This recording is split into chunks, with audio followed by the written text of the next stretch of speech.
Presentamos 24 tarde.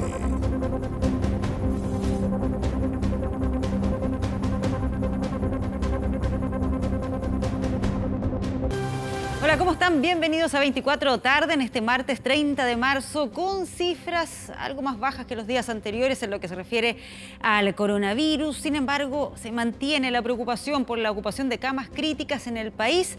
Vemos ahí a todos los equipos desplegados, pero vamos a comenzar de inmediato tomando contacto con Valentina Reyes, que nos entrega detalles de este último informe COVID-19. Valentina, ¿cómo estás? Muy buenas tardes.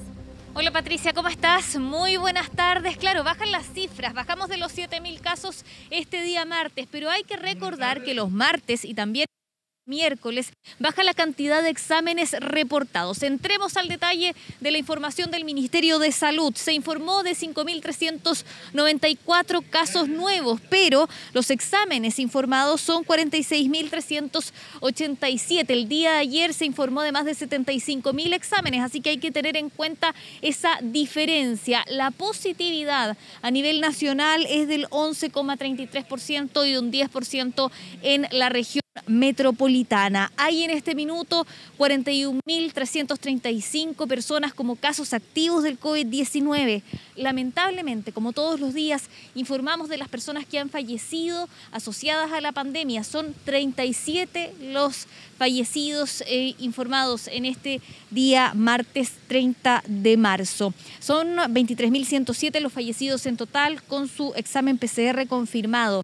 Y en la UCI hay 2.649 personas. De esas 2.649 personas, son 2.312 las conectadas a ventilación mecánica. Y en este minuto, en el país quedan disponibles 132 camas críticas. La ocupación a nivel de las unidades de cuidado intensivo es muy alta y sobre ese tema, de hecho, habló esta mañana en 24 AM con el periodista Dani Linares el doctor Ristori, quien es jefe de urgencia de la clínica Indisa. Explicó lo que se está viviendo en cuanto a las camas críticas y además algo que también han dicho las autoridades, que la edad de los pacientes que necesitan estar internados en la UCI o conectados a ventilación mecánica ha ido bajando. Vamos a escuchar más de lo que dijo el doctor Ristori temprano en 24 AM.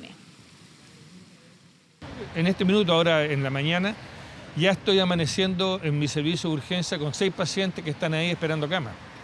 Afortunadamente son todos bastante estables, no requieren todavía ventilación mecánica, pero sí requieren hospitalizarse y no tengo las camas para hacerlo, digamos. Y espero que de alguna manera las altas y los movimientos durante el día nos permitan absorber esa demanda. Los que tengo esperando ahora, el mayor tiene 49 años y ahí la menor 20. O sea, para que vean ustedes el rango de edad en el cual estamos enfrentando la enfermedad, digamos. Ya no son los adultos mayores.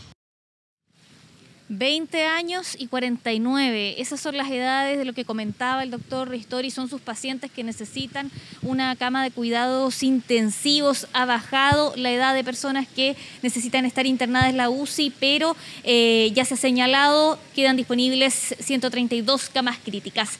¿Qué regiones aumentaron más sus casos según el último reporte del Ministerio de Salud? La región de Magallanes, la región metropolitana, la región de Valparaíso y la región de Aysén. Así se da a conocer un nuevo balance de la pandemia en este día martes. Recordar, martes y miércoles habitualmente baja la cantidad de exámenes informados y el jueves vemos nuevamente un aumento en la cantidad de exámenes informados y también, lamentablemente, lo que hemos visto en las últimas semanas en las cifras. Así es. Valentina Reyes, muchas gracias por ese informe. Buenas tardes. Buenas tardes.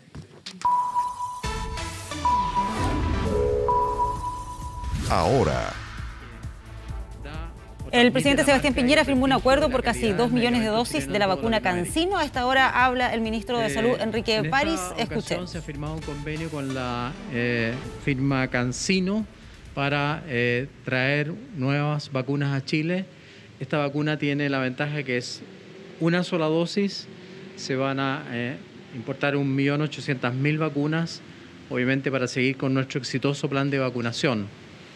Hoy día superamos los 10 millones de dosis de vacunas y lo repito con orgullo, lo repito con agradecimiento al sistema público de salud, a la atención primaria. Lo repito con mucho orgullo y no van a gloriarnos de lo que estamos haciendo, sino para decir que Chile cumple con su pueblo, Chile cumple con su gente, gracias al esfuerzo inicial y a la visión de nuestro presidente. No sé por qué nosotros no podríamos enorgullecernos de este hecho, que además nos pone a la cabeza del mundo en velocidad de vacunación y terceros en el mundo en cantidad de vacunas colocadas. Por lo tanto, este es un hito muy importante, agregar una nueva posibilidad para nuestros compatriotas. Muchas gracias. Muy buenos días. Bueno, primero que nada, efectivamente, hoy Consaval, que es el representante de CanSino en Chile, anunciamos un acuerdo por 1.8 millones de dosis, que son monodosis, por lo tanto estamos hablando de tratamiento para 1.800.000 personas y que esperamos que empiecen a llegar al país durante este mismo segundo trimestre del año en curso. Como ya lo decía el ministro París y el ministro Kub, este es un esfuerzo que justamente explica el éxito de la campaña de vacunación chilena en consonancia con el sector privado, con la comunidad científica y académica que también participa en este ensayo que es el más grande que se hace en Chile. Así que estamos muy contentos de dar un nuevo paso y un nuevo resultado, justamente desde también la política exterior, para apoyar este proceso de vacunación y anunciar una nueva vacuna al portafolio que el Ministerio de Salud ha definido. Muchas gracias. Muchas gracias. Ministro. Buenas tardes a todos. Primero que todo quería agradecer al presidente de la República y a los ministros que nos han acompañado durante la visita del día de hoy, también a los subsecretarios. Y queremos recordar que para nosotros, como Laboratorio Saval, nos llena de orgullo el poder contribuir a la campaña de inoculación que está llevando el gobierno para enfrentar la pandemia que está azotando a toda la población chilena y a muchos sectores de la economía. Y gracias a nuestras redes hemos logrado articular un acuerdo con CanSino para traer 1,8 millones de dosis de una vacuna que, vale la pena resaltar, es monodosis, por lo que simplifica mucho el proceso de inoculación. Y también tiene una logística más simple porque requiere una refrigeración normal, como todas las vacunas. Así que esperamos que con esto podamos contribuir a la campaña del gobierno y podamos asegurar la salud de cada día más chilenos. Así que muchas gracias por la visita de hoy. Ministro París, muy buenas tardes. Le quería preguntar por el proceso de la vacuna de CanSino, si tenemos ya la experiencia de lo que se ha sacado con la CoronaVac, con la Pfizer, con también de AstraZeneca. ¿A qué población se buscaría inmunizar y con cuántas dosis, por ejemplo, se podría complementar el plan de vacunación con respecto a las características de esta? Usted ya lo ha mencionado, una sola dosis, refrigeración estándar. No, en el momento en que las vacunas sean aprobadas en primer lugar por el ISP, porque nosotros vamos a cumplir con esta vacuna estrictamente todos los criterios que hemos cumplido con las vacunas anteriores. La presentación de los estudios técnicos ya se hizo al ISP. El 7 de abril se reunirá el grupo de expertos internos y externos. Se transmitirá por streaming. Una vez que la vacuna esté aprobada, va a ser usada en los calendarios que en esa época nosotros hayamos diseñado. Obviamente, como dice muy bien usted, tiene la ventaja de ser una sola dosis y, como ha dicho el gerente, además necesita un rango de temperatura normal, entre comillas, entre 2 y 8 grados Celsius. Por lo tanto, se aplicará según el calendario que corresponda a la época en la cual nosotros podamos utilizarla. Son 1.800.000 dosis. Como es una sola dosis, vamos a cubrir a 1.800.000 personas más en esta campaña de vacunación nacional. Ministro, buenas tardes. Mi pregunta va para usted y también para el ministro Kub sobre las variantes que se han detectado en nuestro país. Se habla de cerca de 6 variantes que están afectando a la población en este momento. Y la pregunta es, ¿cómo se está haciendo esta secuenciación? ¿Se está ampliando también a todos los PCR que se están realizando? ¿Cómo se está haciendo estos estudios también por región? Porque tengo entendido que hay distintos focos en regiones también. Sí, hasta el momento el ISP ha detectado 2 variantes la variante británica, la variante brasileña. En el aeropuerto nosotros somos capaces de detectar o de captar una alarma en el sentido de que hay una respuesta diferente en la reacción de polimerasa en cadena. Inmediatamente eso se lleva al ISP, donde por el momento se hace la mayor cantidad de secuenciación, pero también los laboratorios universitarios van a contribuir y el Ministerio de Ciencias, obviamente, que también está contribuyendo y va a liderar ese proceso. Nosotros estamos, en comparación con otros países, todavía comenzando. Tenemos una cantidad pequeña en proporción a la cantidad de pacientes que tenemos, pero tenemos que avanzar, obviamente, y le dejaré la palabra en ese sentido al ministro Andrés Kub.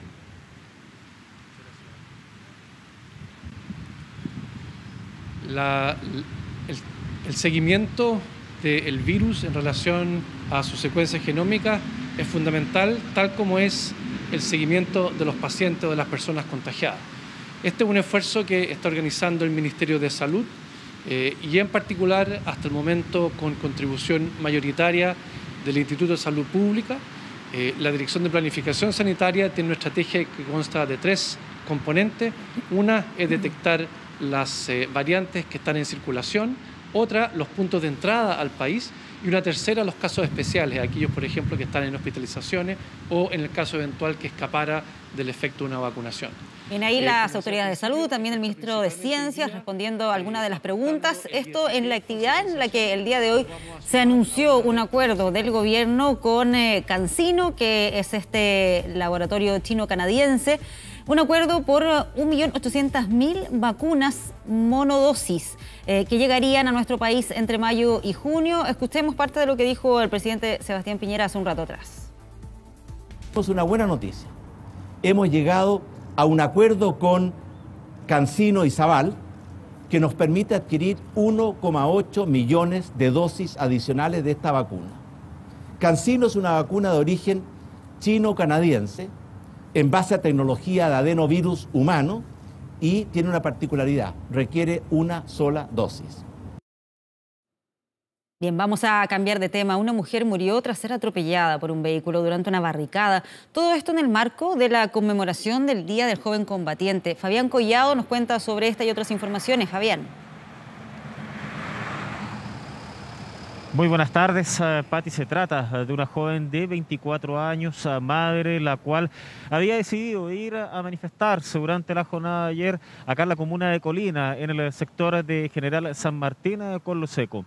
Había un grupo de 20 a 30 personas aproximadamente, los cuales habían bloqueado el tránsito, estaban con una barricada manifestándose por la conmemoración del Día del Joven Combatiente, y a las 9 de la noche cambió todo de manera muy brusca, debido a que apareció un vehículo de color negro, según las características de los testigos, un Mercedes-Benz aparentemente, el cual se habría enfrentado a estas personas, habría estado ofuscado por la presencia de ellos y además, según la investigación que está liderada por la Fiscalía Metropolitana Centro Norte, intencionalmente habría atropellado al grupo de manifestantes, dejando en el suelo, dejando herida a Ángela González, de 24 años, la cual tuvo que ser auxiliada no por quien atropelló, ya que él se dio a la fuga rápidamente y su paradero hasta el minuto es desconocido, sino que por las otras personas que se encontraban en los alrededores protestando. Fue derivada hasta el SAR de la comuna de Colina y posteriormente, debido a la gravedad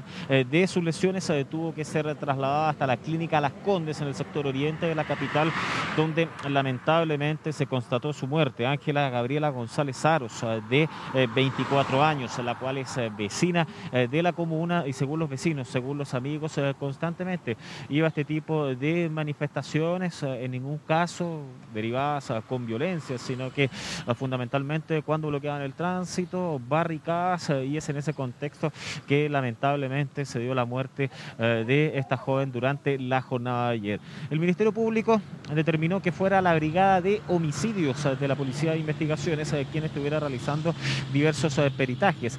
Hay una sola cámara, en este caso que habría captado el vehículo en que se trasladaba este sujeto. Esto no es calificado como un accidente, sino derechamente como un asesinato. Así lo ha tipificado el Ministerio Público, la Fiscalía Metropolitana Centro Norte, y por eso que esa imagen de televigilancia puede ser fundamental. Todavía se desconoce si es que este sujeto sabía que había una manifestación y por eso llegó hasta ese lugar o iba transitando, y la presencia de estas personas lo ofuscó y posteriormente terminó realizando esto que fue calificado como un homicidio. Vamos a revisar las declaraciones por parte del fiscal a cargo de este caso.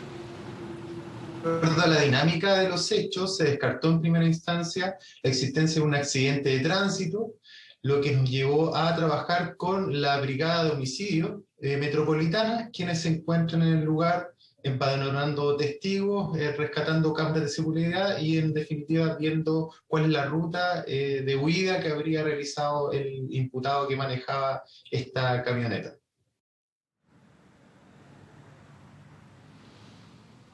Efectivamente, este sujeto no tan solo va a estar acusado del homicidio, el asesinato en contra de Ángela González, sino que también en ningún minuto le prestó auxilio, no se detuvo, aceleró, la atropelló y posteriormente se dio a la fuga sin que se sepa hasta este minuto su paradero. Por eso que de diversas diligencias por parte de la Policía de Investigaciones, de la Brigada de Homicidios, son los cuales han trabajado en la comuna de Colina, ahí en Los Secos, con el general San Martín, también entrevistando a algunos familiares que han estado durante esta mañana en el servicio médico legal tratando de ver cuándo se le va a dar el último adiós a esta joven de 24 años del sector norte de la región metropolitana.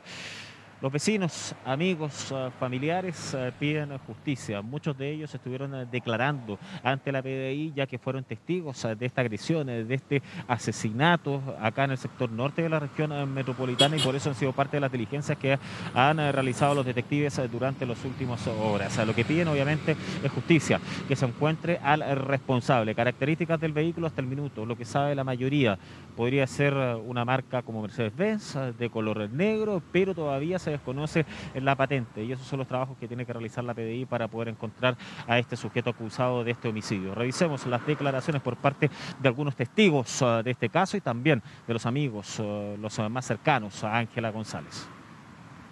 Venía de allá, una negra, y se paró ahí, que boom, paró ahí y pasó por encima de la barricada que tenían los chiquillos ahí, y arrasó a la niña de ahí como 10 metros más allá, y yo la ayudé a subirse al auto, todo eso, pero más allá después llegó la PDI diciendo que se había vacío todo. Más allá no sé lo que pasó. Justicia nomás, pues, nada más. Sí, estaba en una marcha ya con un grupo de amigos, como siempre lo ha hecho, y creo que había un auto blanco y la atropelló. Ella dio 2 vueltas, por lo que tengo entendido, y cayó al suelo.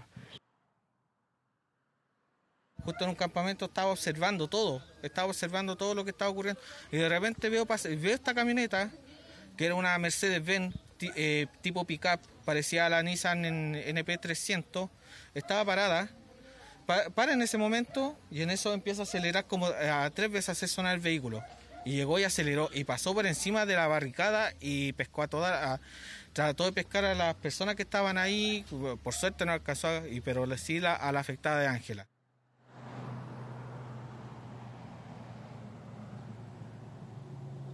Claro, las características hasta estos instantes, una camioneta Mercedes-Benz de color negro, esos son los datos que maneja la Brigada de Homicidios de la Policía de Investigaciones.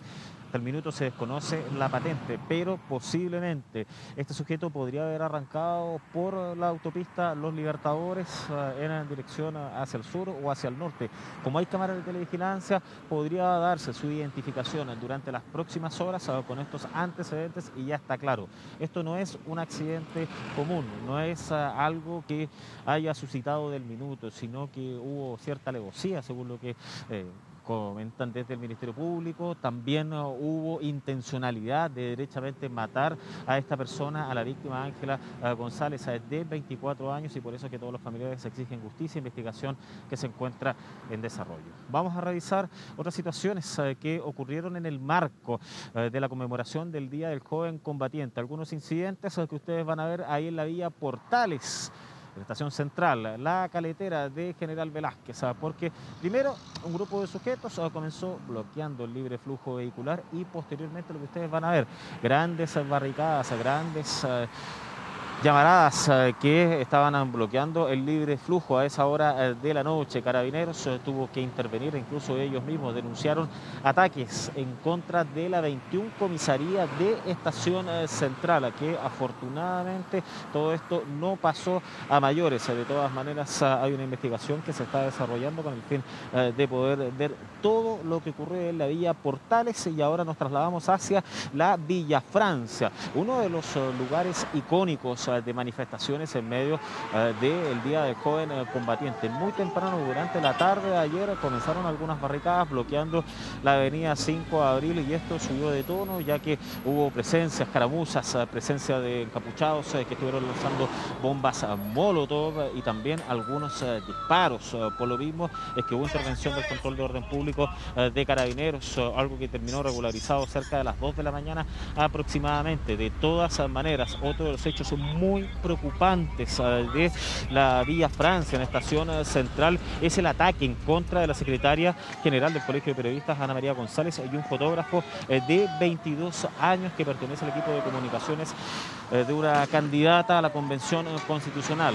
En definitiva, ellos se encontraban, por ejemplo, la secretaria general del Colegio de Periodistas al interior de su domicilio y el fotógrafo realizando su trabajo, cuando reciben un balín de acero en su rostro. Estamos hablando en el caso de la mujer en el pómulo y en el caso del joven fotógrafo en su frente, a pocos centímetros del ojo. Por lo mismo fueron auxiliados por diferentes personas en uno de los domicilios y decidieron no salir a un recinto asistencial. Afortunadamente en este caso no pasó a mayores. De todas maneras lo denunciaron por redes sociales y durante esta jornada se iban a dirigir hasta el Instituto Nacional de Derechos Humanos para poder denunciar esta situación y que se investigue como corresponde. Otro de los hechos que ocurrieron, nos vamos a ver las imágenes de buses quemados del ex sistema Transantiago, comuna de San Joaquín, intersección de la calle Las Industrias con el Departamental. Ahí ustedes ven cómo estaba ardiendo la cabina del conductor, el cual minutos antes estaba transitando en esta máquina. Posteriormente fue bloqueado su tránsito, fue obligado a descender y un grupo de sujetos incendió completamente esta máquina, lo que terminó con una emergencia lógicamente, y afortunadamente no pasó mayores en el sentido de que no hay heridos que se hayan registrado en ese punto. Ahora vemos las imágenes de la comuna de La Pintana, San Francisco con observatorio, también otra máquina del ex sistema Transantiago que iba transitando por el lugar y fue completamente incendiada. De hecho quedó al medio de la calle. Estamos hablando de San Francisco con observatorio, los límites de la comuna de El Bosque con La Pintana. Otro de los buses siniestrados durante las últimas horas fue en la comuna de Ñuñoa, en Obispo Rego, con la avenida Grecia. Iba por el carril del transporte público el chofer de esta máquina del ex sistema Transantiago. Su paso fue interceptado. Un grupo de sujetos inmediatamente lo intimidaron, lo obligaron a descender y se quemó la máquina en un 100% con diversos acelerantes. Fíjense que no es la primera vez que ocurre este caso en ese lugar. Por lo mismo está siendo investigado de todas maneras y sumado a esta situación, el Cuerpo de Bomberos de Ñuñoa llegó hasta el lugar y según lo que ellos habrían comentado es que fueron agredidos y tuvieron que retirarse por salvar la integridad obviamente de estos mismos voluntarios. Ahí tuvo que intervenir Carabineros y la emergencia, pese a que se quemó completamente la máquina, no pasó mayores en el sentido de que no hay víctimas que lamentar.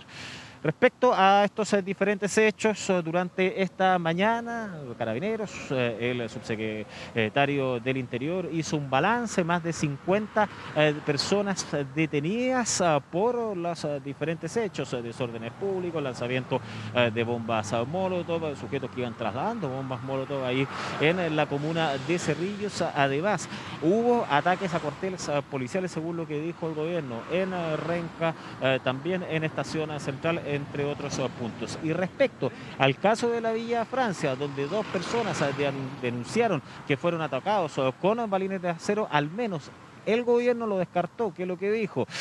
Que Carabineros no había percutado disparos con el arma antidisturbios en ese lugar y que ese balín de acero no correspondía a una de las armas antidisturbios de Carabineros. Eso es lo que dice el subsecretario del Interior, pero aquí hay una investigación que se tiene que desarrollar de todas maneras. Vamos a revisar este balance que hizo el gobierno y también la policía uniformada.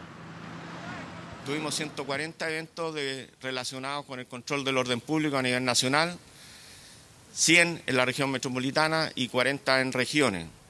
Se registraron 57 detenidos, 7 carabineros lesionados, la mayoría de ellos con lesiones de carácter leve, 4 vehículos fiscales dañados y 3 ataques a cuartel en La Granja, Puente Alto y Maipú. De los 57 personas detenidas, 39 de ellos fueron por desórdenes graves y delitos contra la salud. ¿Para qué necesitamos observadores de derechos humanos en los hechos de violencia de ayer? Ayer no había ninguna manifestación pacífica. Ayer no había ninguna manifestación ni demanda legítima. Ayer lo que hubo fue violencia intensa de una minoría en contra de Carabineros. Vamos a revisar otros hechos netamente policiales. Nos vamos a la comuna de Maipú. ¿Se acuerdan ustedes que ayer le estábamos comentando respecto a este registro que aconteció el día domingo cerca de las 6 de la tarde, cuando una mujer iba llegando hasta su domicilio de calle Óscar Bonilla y ahí fue intimidada por un grupo de delincuentes, los cuales le arrebataron el vehículo? Ella, como método de autodefensa, trató de lanzarle gas pimienta a estos antisociales, los cuales no les importó, en verdad. Se apoderaron del vehículo y se dieron a la fuga. Después, posteriormente, ella, que gritaba ayuda, fue auxiliada por los vecinos y el vehículo fue recuperado en la comuna de Cerrillos. En definitiva, un sujeto de 15 años fue detenido por parte de la policía uniformada. De hecho, quedó bajo internación provisoria. Y aquí lo llamativo de este caso, fíjense, de que va a ser puesto a disposición de la justicia otro menor de 15 años, el cual fue entregado por su propia madre, la cual habría visto estas imágenes de televigilancia, habría sabido de que su hijo habría estado involucrado en medio de este violento portonazo en la comuna de Maipú. Tomó a su hijo, lo llevó hasta las puertas de la 34 Comisaría Vista Alegre de la comuna de Cerrillos para ponerlo a disposición de la justicia. ¿Qué es lo que se decretó en ese instante? Que tiene que ser sometido a una audiencia de formalización de cargos, en la cual va a estar liderada por la Fiscalía Metropolitana Occidente. Estamos hablando de un delito muy complejo, el robo con violencia, que para los mayores de edad tienen una condena de 10 años y un día para arriba. Entonces, por lo mismo, ya un menor había quedado en internación provisoria. Medidas cautelares gravosas pueden ser solicitadas por el Ministerio Público ante el tribunal durante esta jornada. Revisemos las declaraciones por parte del fiscal a cargo. Dicha acción es captada por cámaras de seguridad de un vecino del sector, las que son levantadas por personal de Carabineros y con posterioridad ampliamente difundidas por los medios de comunicación social y también viralizadas en redes sociales. Eso permite que la madre de este adolescente, al ver aquellas imágenes, reconozca en ella a su hijo, por lo que decide presentarlo ante personal policial. El día de hoy es presentado ante el juez de garantía con el propósito de formalizar investigación en contra del adolescente por el delito de robo con violencia. Un llamativo caso, ya lo habíamos visto, pero hace bastante tiempo, donde las madres se enteran que sus hijos están involucrados en hechos delictuales y ellas mismas van y entregan para que enfrenten a la justicia, algo que va a tener que realizar este menor de 15 años, el cual podría enfrentar una internación provisoria eventualmente, según lo que se ha comentado, y eso es lo que se está realizando en estos instantes en esta audiencia de control de detención, donde la madre entregó ante la justicia a su hijo. Muy bien, vale. Fabián Collado, muchas gracias por todas estas informaciones. Buenas tardes. Vamos a otro tema. 14 militares del regimiento Húsares de Angol fueron detenidos por participar de una fiesta clandestina. El ejército los apartó de sus funciones. César Campos nos cuenta más. César. ¿Cómo estás, Patricia? Muy buenas tardes. Claro, una fiesta clandestina que fue denunciada por los propios vecinos que viven muy cerca del río Picoiquén, en la comuna de Angol, y que a eso de las 22:30 horas comenzaron a escuchar risas, música fuerte. Un grupo de personas que estaba compartiendo allí en plena cuarentena de la comuna de Angol, en pleno toque de queda, sin cubrebocas, con la distancia física, ¿no es cierto?, permitidas. Es por eso que llamaron de inmediato a carabineros de la primera comisaría de Angol. Al llegar la patrulla a ese lugar se constató la presencia de 22 personas, entre ellas, lo que llamó la atención, 14 hombres que se identificaron que eran pertenecientes al ejército, al regimiento húsares de la comuna de Angol. Inmediatamente, por orden de fiscal, fueron detenidas estas 22 personas, entre ellos los 14 integrantes del ejército, quedaron detenidos por varios delitos. Uno de ellos, el Código 318, que pone en peligro la salud pública, pero también por beber en la vía pública y por quebrantar el toque de queda. ¿Qué dice la institución respecto de aquello? Bueno, precisamente esta mañana el Departamento de Comunicaciones del Ejército confirmó de alguna manera que estos 14 miembros del regimiento húsares de Angol fueron apartados de sus funciones para que tengan un, comillas, debido proceso, pero lo más probable que ocurra es que en las próximas horas sean expulsados de la institución por esta falta evidentemente gravísima. Tenemos declaraciones del comandante del ejército, ¿no es cierto?, del húsares de Angol, y también de carabineros, que realizó este procedimiento anoche en la comuna de Angol.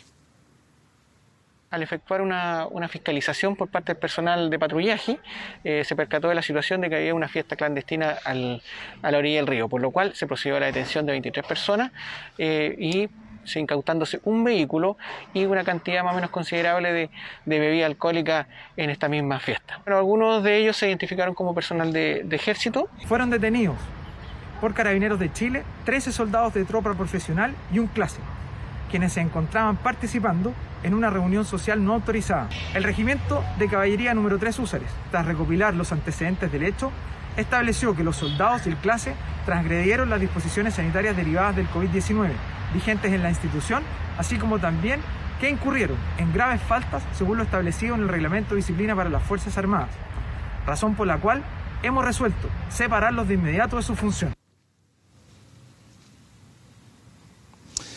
Claro, en el día de hoy, de las 22 personas detenidas anoche, solo 3 se les realizó el control de la detención, ¿no es cierto?, en la provincia de Malleco. 2 de ellos precisamente son del ejército, del regimiento húsares, porque ya habían quebrantado una condena del Código 318, que es precisamente poner en peligro la salud pública. La otra persona, un civil, ¿no es cierto?, tenía antecedentes anteriores. Los demás quedaron apercibidos en la justicia para un procedimiento procedimiento abreviado de la justicia para el mes de septiembre. Y lo que decíamos, de alguna manera, lo que va a ocurrir en las próximas horas es que estos 14 miembros del ejército, del regimiento húsares de Angol, lo más probable es que sean expulsados de esta institución, porque es una falta gravísima, no solamente al Código Sanitario chileno, sino que también una falta gravísima para la institución. Vamos a estar pendientes de aquello, Patricia. Muy bien, César, muchas gracias por esa información. Buenas tardes. Bueno, y desde mañana van a comenzar a regir los requisitos para quienes ingresen al país desde el exterior, entre ellos trasladarse por 5 días a un hotel, hacerse un PCR. Queremos conversar sobre este tema. Estamos en contacto a esta hora con la subsecretaria de Salud, Paula Daza. Subsecretaria, ¿cómo está? Muy buenas tardes. Buenas tardes, Patricia. Comentaba yo que van a comenzar ya a realizarse estas nuevas exigencias a los viajeros, que incluyen estos PCR obligatorios, los hoteles de tránsito. Y ahí surgen algunas dudas, subsecretaria. ¿Cómo se van a escoger estos hoteles? ¿Qué hoteles serán? Porque se supone que tienen ciertas características para, por ejemplo, realizar una mejor trazabilidad. ¿Cuánto va a costar uno de estos hoteles? Porque va a ser de costo del viajero, ¿no? Sí, bueno, a partir de mañana, todas las personas que ingresen a Chile, a partir de mañana a las 5 de la mañana, van a ser trasladadas a un hotel de tránsito, van a estar 5 días y durante la estadía se les va a tomar un PCR. Si sale negativo, van a completar su cuarentena, su aislamiento en su residencia hasta completar 10 días y tienen que seguir notificando en la plataforma de viajeros. Ahora, todas las personas extranjeras que lleguen a partir de mañana van a tener que pagar esta estadía. Para los chilenos o para las personas extranjeras residentes en Chile que salieron antes del día 28 de marzo, va a ser absolutamente gratuita la estadía porque obviamente no tenían noticia de esta medida que íbamos a tomar. Las personas que salieron del 28 en adelante van a tener que pagar su estadía completa. Los hoteles los vamos a publicar hoy día en la noche, van a estar publicados en la página del Ministerio de Salud. Las personas cuando saquen su C-19, o sea, su pasaporte sanitario, ahí va a salir una plataforma que le va a llegar un link donde van a estar los hoteles sanitarios, van a poder trasladarse a los que ellos elijan. Las personas chilenas que ingresen en estos días no van a poder elegir porque esta semana, por lo menos los primeros días, esto va a ser absolutamente gratuito. Una vez las personas que salieron después del 28 van a poder elegir su hotel y obviamente cada uno de ellos va a tener un precio en función del nivel de los hoteles. En general la estadía son buenos hoteles, son hoteles de buena calidad, seguros, son todos de Cernatur, tienen que tener una serie de requisitos del punto de vista de protocolos sanitarios, de seguridad. Y la estadía promedio es alrededor de 450.000 pesos durante toda la estadía, que incluye la estadía, la PCR y el traslado desde el aeropuerto al hotel. Claro, subsecretaria, ¿y cómo se va a hacer ese traslado? Porque usted dice va a elegir cada uno de los pasajeros, pero para evitar primero que evadan esa situación, ¿va a haber algún auto, un bus especial para trasladar a esos pasajeros o va a depender de cada uno de ellos? ¿Cómo se asegura que se vayan cumpliendo esas exigencias? No, todo esto va a estar dirigido y monitorizado por el Ministerio de Salud, obviamente apoyado por las autoridades del aeropuerto. Que nosotros hemos hecho convenio con distintas empresas logísticas que se van a hacer cargo de poder trasladar las personas a los distintos hoteles y ahí manteniendo todas las medidas sanitarias, uso de mascarilla, distanciamiento, y cada uno de estos buses va a tener esta calidad para poder distribuirlos a las personas en los distintos hoteles. Las personas no llegan todas juntas a la misma hora. Nosotros en promedio tenemos a través del aeropuerto Arturo Merino Benítez alrededor de 4.000 personas que ingresan todos los días distribuidos durante todo el día. Los aviones llegan alrededor de 300 personas aproximadamente distribuidos durante todo el día. Por lo tanto, es una logística muy importante, requiere una coordinación muy importante, pero obviamente estamos trabajando para que esto sea lo más coordinado y se pueda trasladar. Lo ideal es que las personas previamente elijan a través del C-19 su hotel. Los chilenos no lo van a poder hacer estos días porque va a ser absolutamente gratuito, sí los extranjeros. Ahora, si hay un chileno que desea, por ejemplo, que desea pagar algún hotel, lo va a poder hacer si quiere elegir un hotel distinto. Ahora, son todos hoteles de muy buena calidad, seguro, o sea, la verdad que son hoteles de alta calidad para poder que las personas puedan estar durante estos 5 días aislados. Claro, tengo ahí una sola duda respecto al tema de los hoteles. ¿Cómo se eligen? ¿Bajo qué criterio? Porque me imagino, considerando la situación económica, cómo ha golpeado al sector hotelero, que deben ser varios ahí los interesados por ser parte de esta oferta. Sí, nosotros estamos, hay una serie de requisitos del punto de vista de, primero que nada, que tiene que estar inscrito en Cernatur, que tiene que tener los protocolos sanitarios que nosotros exigimos, que tiene que tener un piso completo para las personas que son en estas condiciones, o sea, no pueden ser piezas, son pisos completos para los viajeros.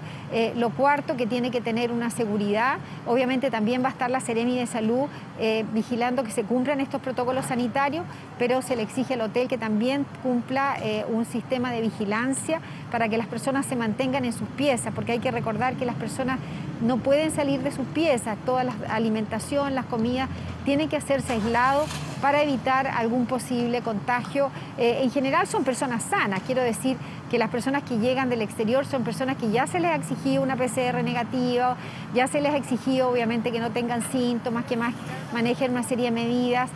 Algunas de ellas se está tomando PCR en el aeropuerto, pero todas se les va a tomar PCR en el lugar del hotel, por lo tanto ya son personas son personas sanas. pero obviamente las medidas de aislamiento son muy importantes y los hoteles tienen que cumplir esta categoría. Subsecretaria, desde el Colegio Médico han pedido directamente el cierre total de fronteras y el exministro Mañalich también ha propuesto que se cierren las fronteras, al menos con Brasil, Perú y Ecuador. ¿Por qué no tomar esa determinación considerando el contexto actual, las cifras, el temor también que hay a que sigan llegando personas con las nuevas variantes? Bueno, en relación a las medidas que nosotros hemos tomado, quiero decir que nosotros hemos venido tomando medidas muy estrictas desde hace varios meses, desde que se abrieron las fronteras, las exigencias de PCR negativo, de que las personas hagan una cuarentena de 10 días, porque quiero recordar que estas personas hacen 5 días de cuarentena, pero después tienen que completar los 10 días de cuarentena sin posibilidad de salir también, son 10 días de cuarentena. O sea, estas medidas las venimos tomando hace muchos meses.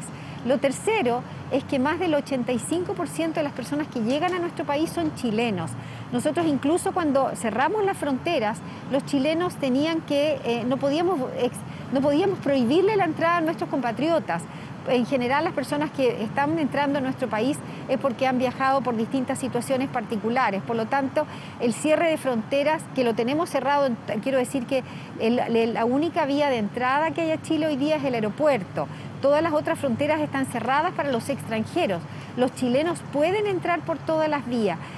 Por lo tanto, estas son las medidas que nosotros estamos tomando y cuando nosotros analizamos la situación internacional, lo que han tomado los otros países, muchos países han tomado el cierre de frontera, pero tienen excepciones y la mayoría de las excepciones son en relación a que entren sus propios conciudadanos.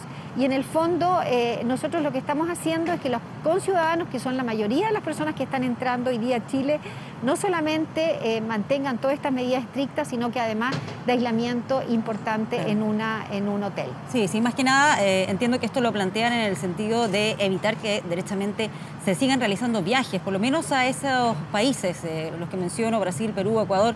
Brasil sabemos que tiene atractivos turísticos, en estos momentos los precios probablemente están más bajos, entonces se proponen estas medidas más extremas precisamente para que no haya más situaciones de ese estilo. Obviamente nosotros hacemos un llamado a la gente dentro de las libertades que tienen las personas hoy día. Nosotros ponemos medidas muy estrictas, pero obviamente dentro de las libertades nosotros hacemos un llamado que las personas no viajen, no es el momento para viajar. Salvo obviamente aquellas personas que tienen alguna situación particular, por una situación familiar, por una situación de salud. Hay gente que tiene que viajar por situaciones laborales, pero en general nosotros estamos haciendo que no es el momento para viajar fuera de Chile, porque la situación internacional también es compleja y sabemos que la entrada de nuevas variantes puede hacer más difícil la situación, no solamente en Chile, sino que en el exterior. Sí, subsecretaria, ¿qué evaluación tienen nuevas cifras respecto a la reducción de la movilidad? Eso a raíz de la gran cantidad de comunas que están en cuarentena. Y me adelanto ahí a la respuesta. ¿Por qué no se logra la misma reducción de movilidad que lo que vimos el año pasado, en la época en que se decretaron también cuarentenas masivas? Bueno, nosotros estamos haciendo un análisis, obviamente, del tema de la movilidad. Aquí hay varios factores. Después de un año de pandemia, la situación se hace más compleja, hay una fatiga pandémica, hay un cansancio, hay una necesidad de las personas de salir a trabajar y eso hay que ponerlo sobre la balanza y después de un año de pandemia eso es real. Nosotros el fin de semana vimos que cuando suspendimos el permiso individual, la movilidad disminuyó en un 72%. Fue muy importante, vimos las calles bastante vacías, nosotros hicimos un monitoreo y la verdad que las personas respetaron. Nosotros estamos haciendo un análisis junto a la subsecretaria Katy Martorell, quien lidera todo lo que está relacionado con los permisos, principalmente en relación no solamente a los permisos individuales. Hoy día las personas en cuarentena pueden sacar solamente 2 permisos durante los 7 días.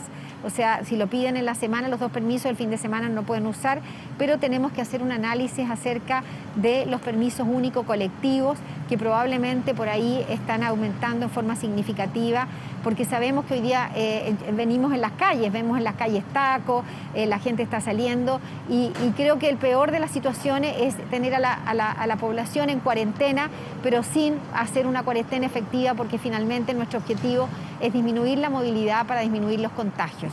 Así que estamos haciendo un análisis acerca de los permisos. Sí. Que hayan demasiadas actividades que se consideran esenciales. Un ejemplo que siempre se da en estos casos es la construcción de un edificio de departamentos. ¿Es considerado esencial en momentos de emergencia de una pandemia? Bueno, todos esos análisis acerca de los permisos, hoy día los permisos tienen que ser más justificados. En el fondo, ¿qué es lo que tiene que decir? Que la función que realiza la persona en esa empresa es esencial. No basta que trabaje en una empresa esencial, nosotros ahora exigimos que la función que realiza en esa empresa es esencial, que la función que realiza la persona tenga su contrato de trabajo. También vemos que estamos entregando los permisos para toda la semana. Probablemente hay personas que trabajan algunos días y están usando el permiso para otras cosas. Por lo tanto, tenemos que hacer un análisis riguroso junto a la subsecretaria de Prevención del Delito para, obviamente, querer disminuir la movilidad.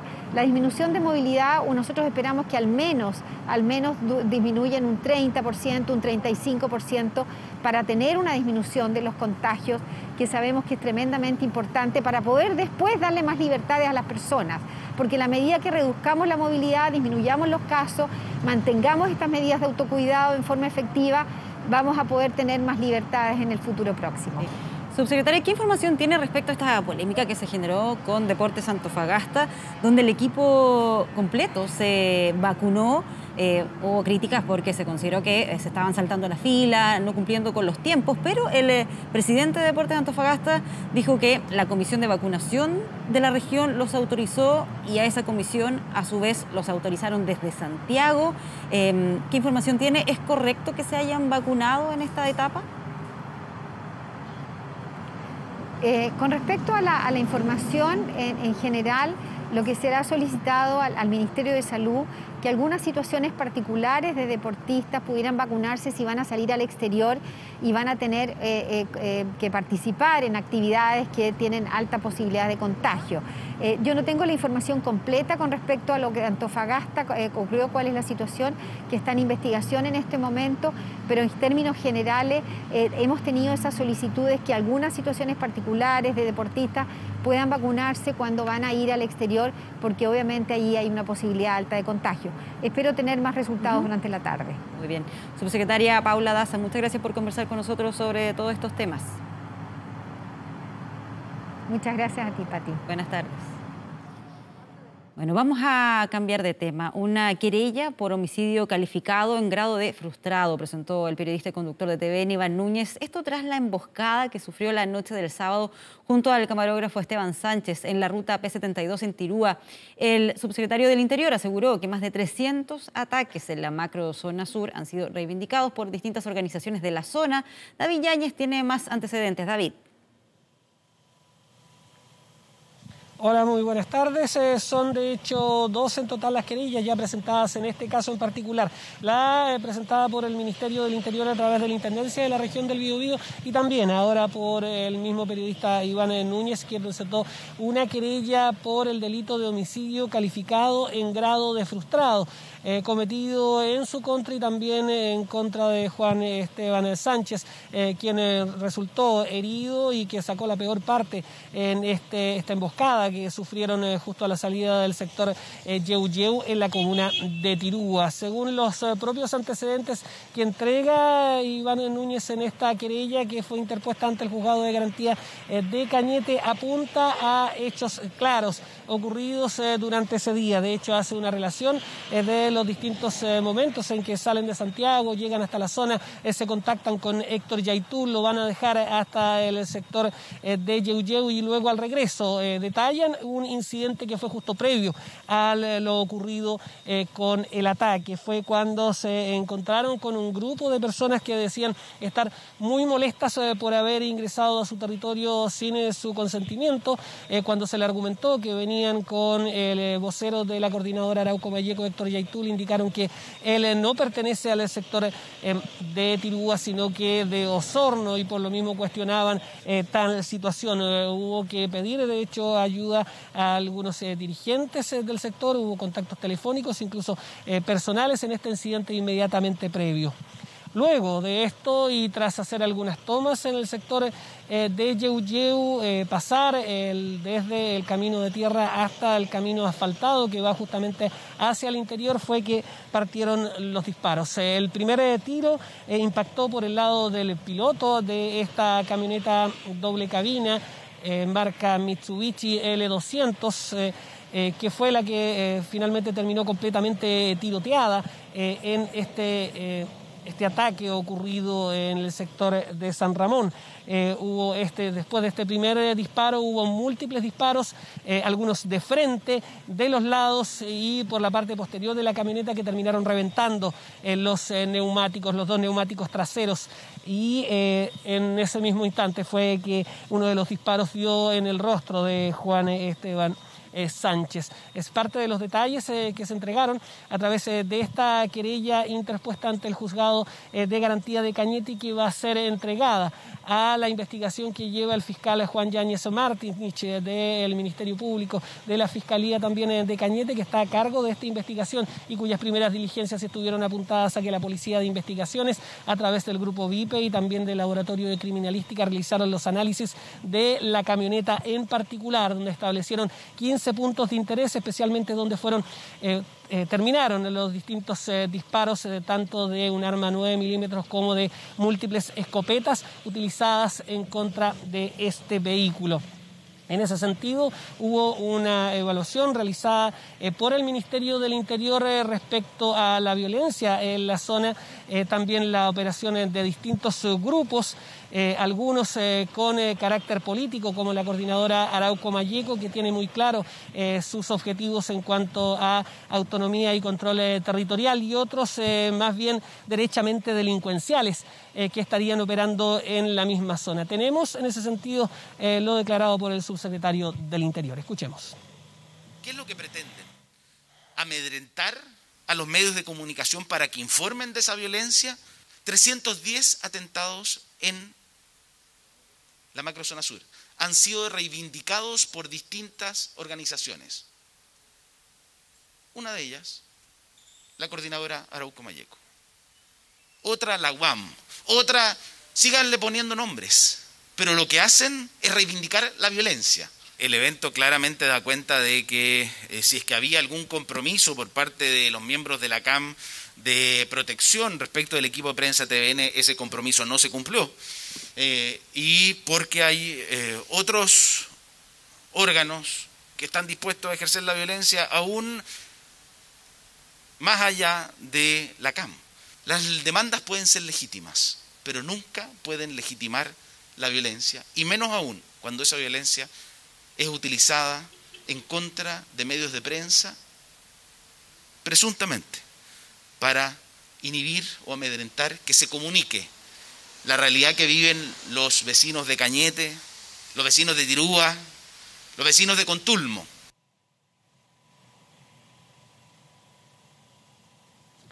Zona de Cañete, Contulmo y Tirúa. Específicamente esto ocurrió en el camino que va entre Cañete y Tirúa, que es precisamente en donde se han concentrado los últimos atentados y también ataques en contra de vehículos que pasan por esa zona en particular. Durante la última semana ese fue el tercer ataque en contra de vehículos en ese sector, perpetrado por grupos fuertemente armados y que, según reconocen incluso desde la misma coordinadora Arauco Malleco, no tendrían relación con la organización, incluso ni siquiera con reivindicaciones territoriales, sino que son derechamente delincuenciales. En ese sentido, el mismo coordinador de la macrozona sur de seguridad dio declaraciones e indicó que sería bueno que los líderes de la misma coordinadora Arauco Malleco, tanto el vocería como el mismo Héctor Yaitul, pudieran entregar su declaración a la investigación que está siendo llevada por el Ministerio Público en este caso, y poder también tener detalles en referencia a lo sucedido con esta situación. Esta es la segunda de 3 querellas en total que están interpuestas en esta causa, la del Ministerio del Interior, la que interpuso el periodista Iván Núñez, y ahora prácticamente esta mañana, y también por el mismo equipo jurídico, fue interpuesta una querella por exactamente el mismo delito, homicidio calificado en grado de frustrado, por el mismo Esteban Sánchez, quien fue el que sacó la peor parte en este atentado que sufrió la prensa que estaba cubriendo este punto en particular. En ese sentido, hay declaraciones del coordinador de la macrozona. Escuchemos. El señor Yaitul lo que hace es atribuir esto básicamente a un montaje, un actuar de las policías. Me parece que eso es impresentable y que aquí lo que hay que hacer es buscar los responsables. La CAM se ha caracterizado por ejercer la violencia como método de acción política y me parece que en eso, ¿cierto?, no se debe descartar la investigación de nadie y se tienen que perseguir los responsables hasta las últimas consecuencias.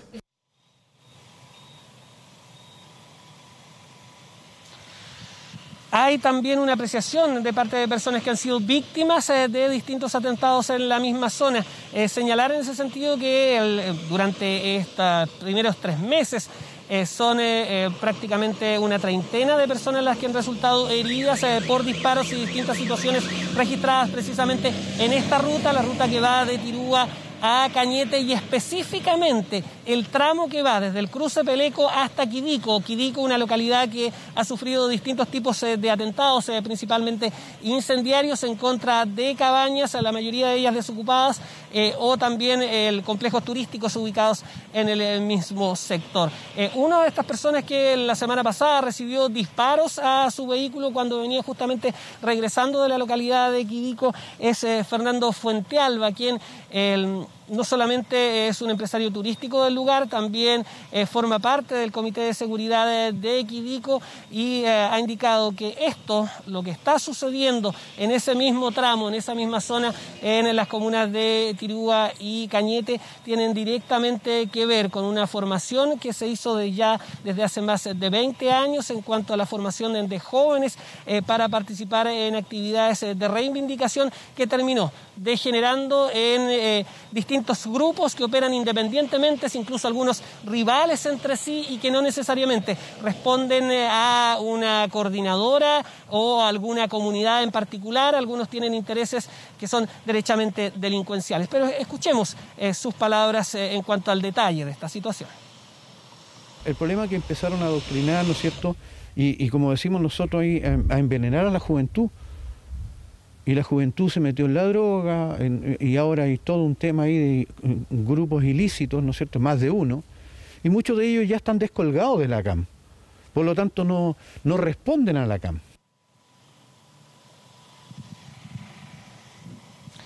La misma coordinadora Arauco Malleco, a través de sus redes sociales y en un comunicado, luego de lamentar estos mismos hechos, indicaron que no son responsables de la situación y apuntan a grupos que ellos mismos relacionan de personas que son mapuches y no mapuches, y que tendrían que ver con intereses forestales organizados en la misma zona. Hay un conflicto en ese sentido entre distintas comunidades, el territorio y también las forestales que están utilizando buena parte de los terrenos de la zona de la comuna de Tirúa, en particular para la explotación forestal, y que tienen plantaciones dispuestas en toda la zona, haciendo también que sea más escaso el terreno que hay para otro tipo de cultivos, y también terrenos que históricamente pertenecieron para distintas ceremonias, incluso algunos cementerios que son mapuches y que quedaron dentro de estos terrenos que hoy día están plantados con pino y eucaliptus. Es decir, una situación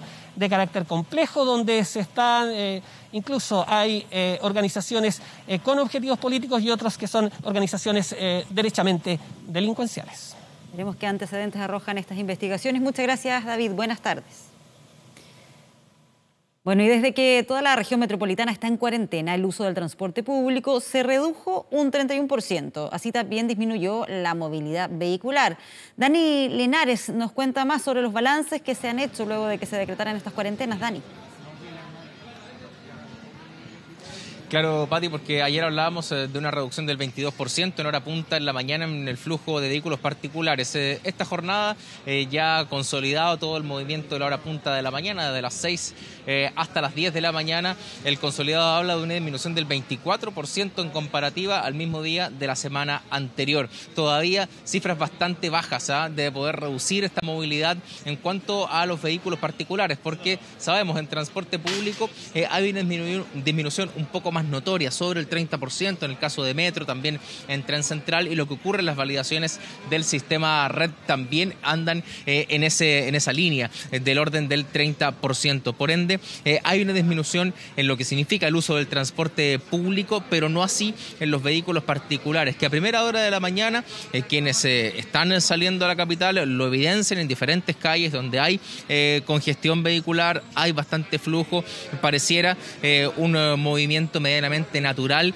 de la ciudad, comparable con lo que ocurre en verano, mes de febrero, en fin, cuando la gente en general está de vacaciones, el flujo está ahora en ese orden por ahora. Estamos nosotros aquí en el terminal, ¿no?, de buses de Estación Central, uno de los puntos donde está instalada una aduana sanitaria, donde el control es estricto para cada uno de los pasajeros que ingresan a este punto, precisamente por lo que va a ocurrir en las próximas jornadas.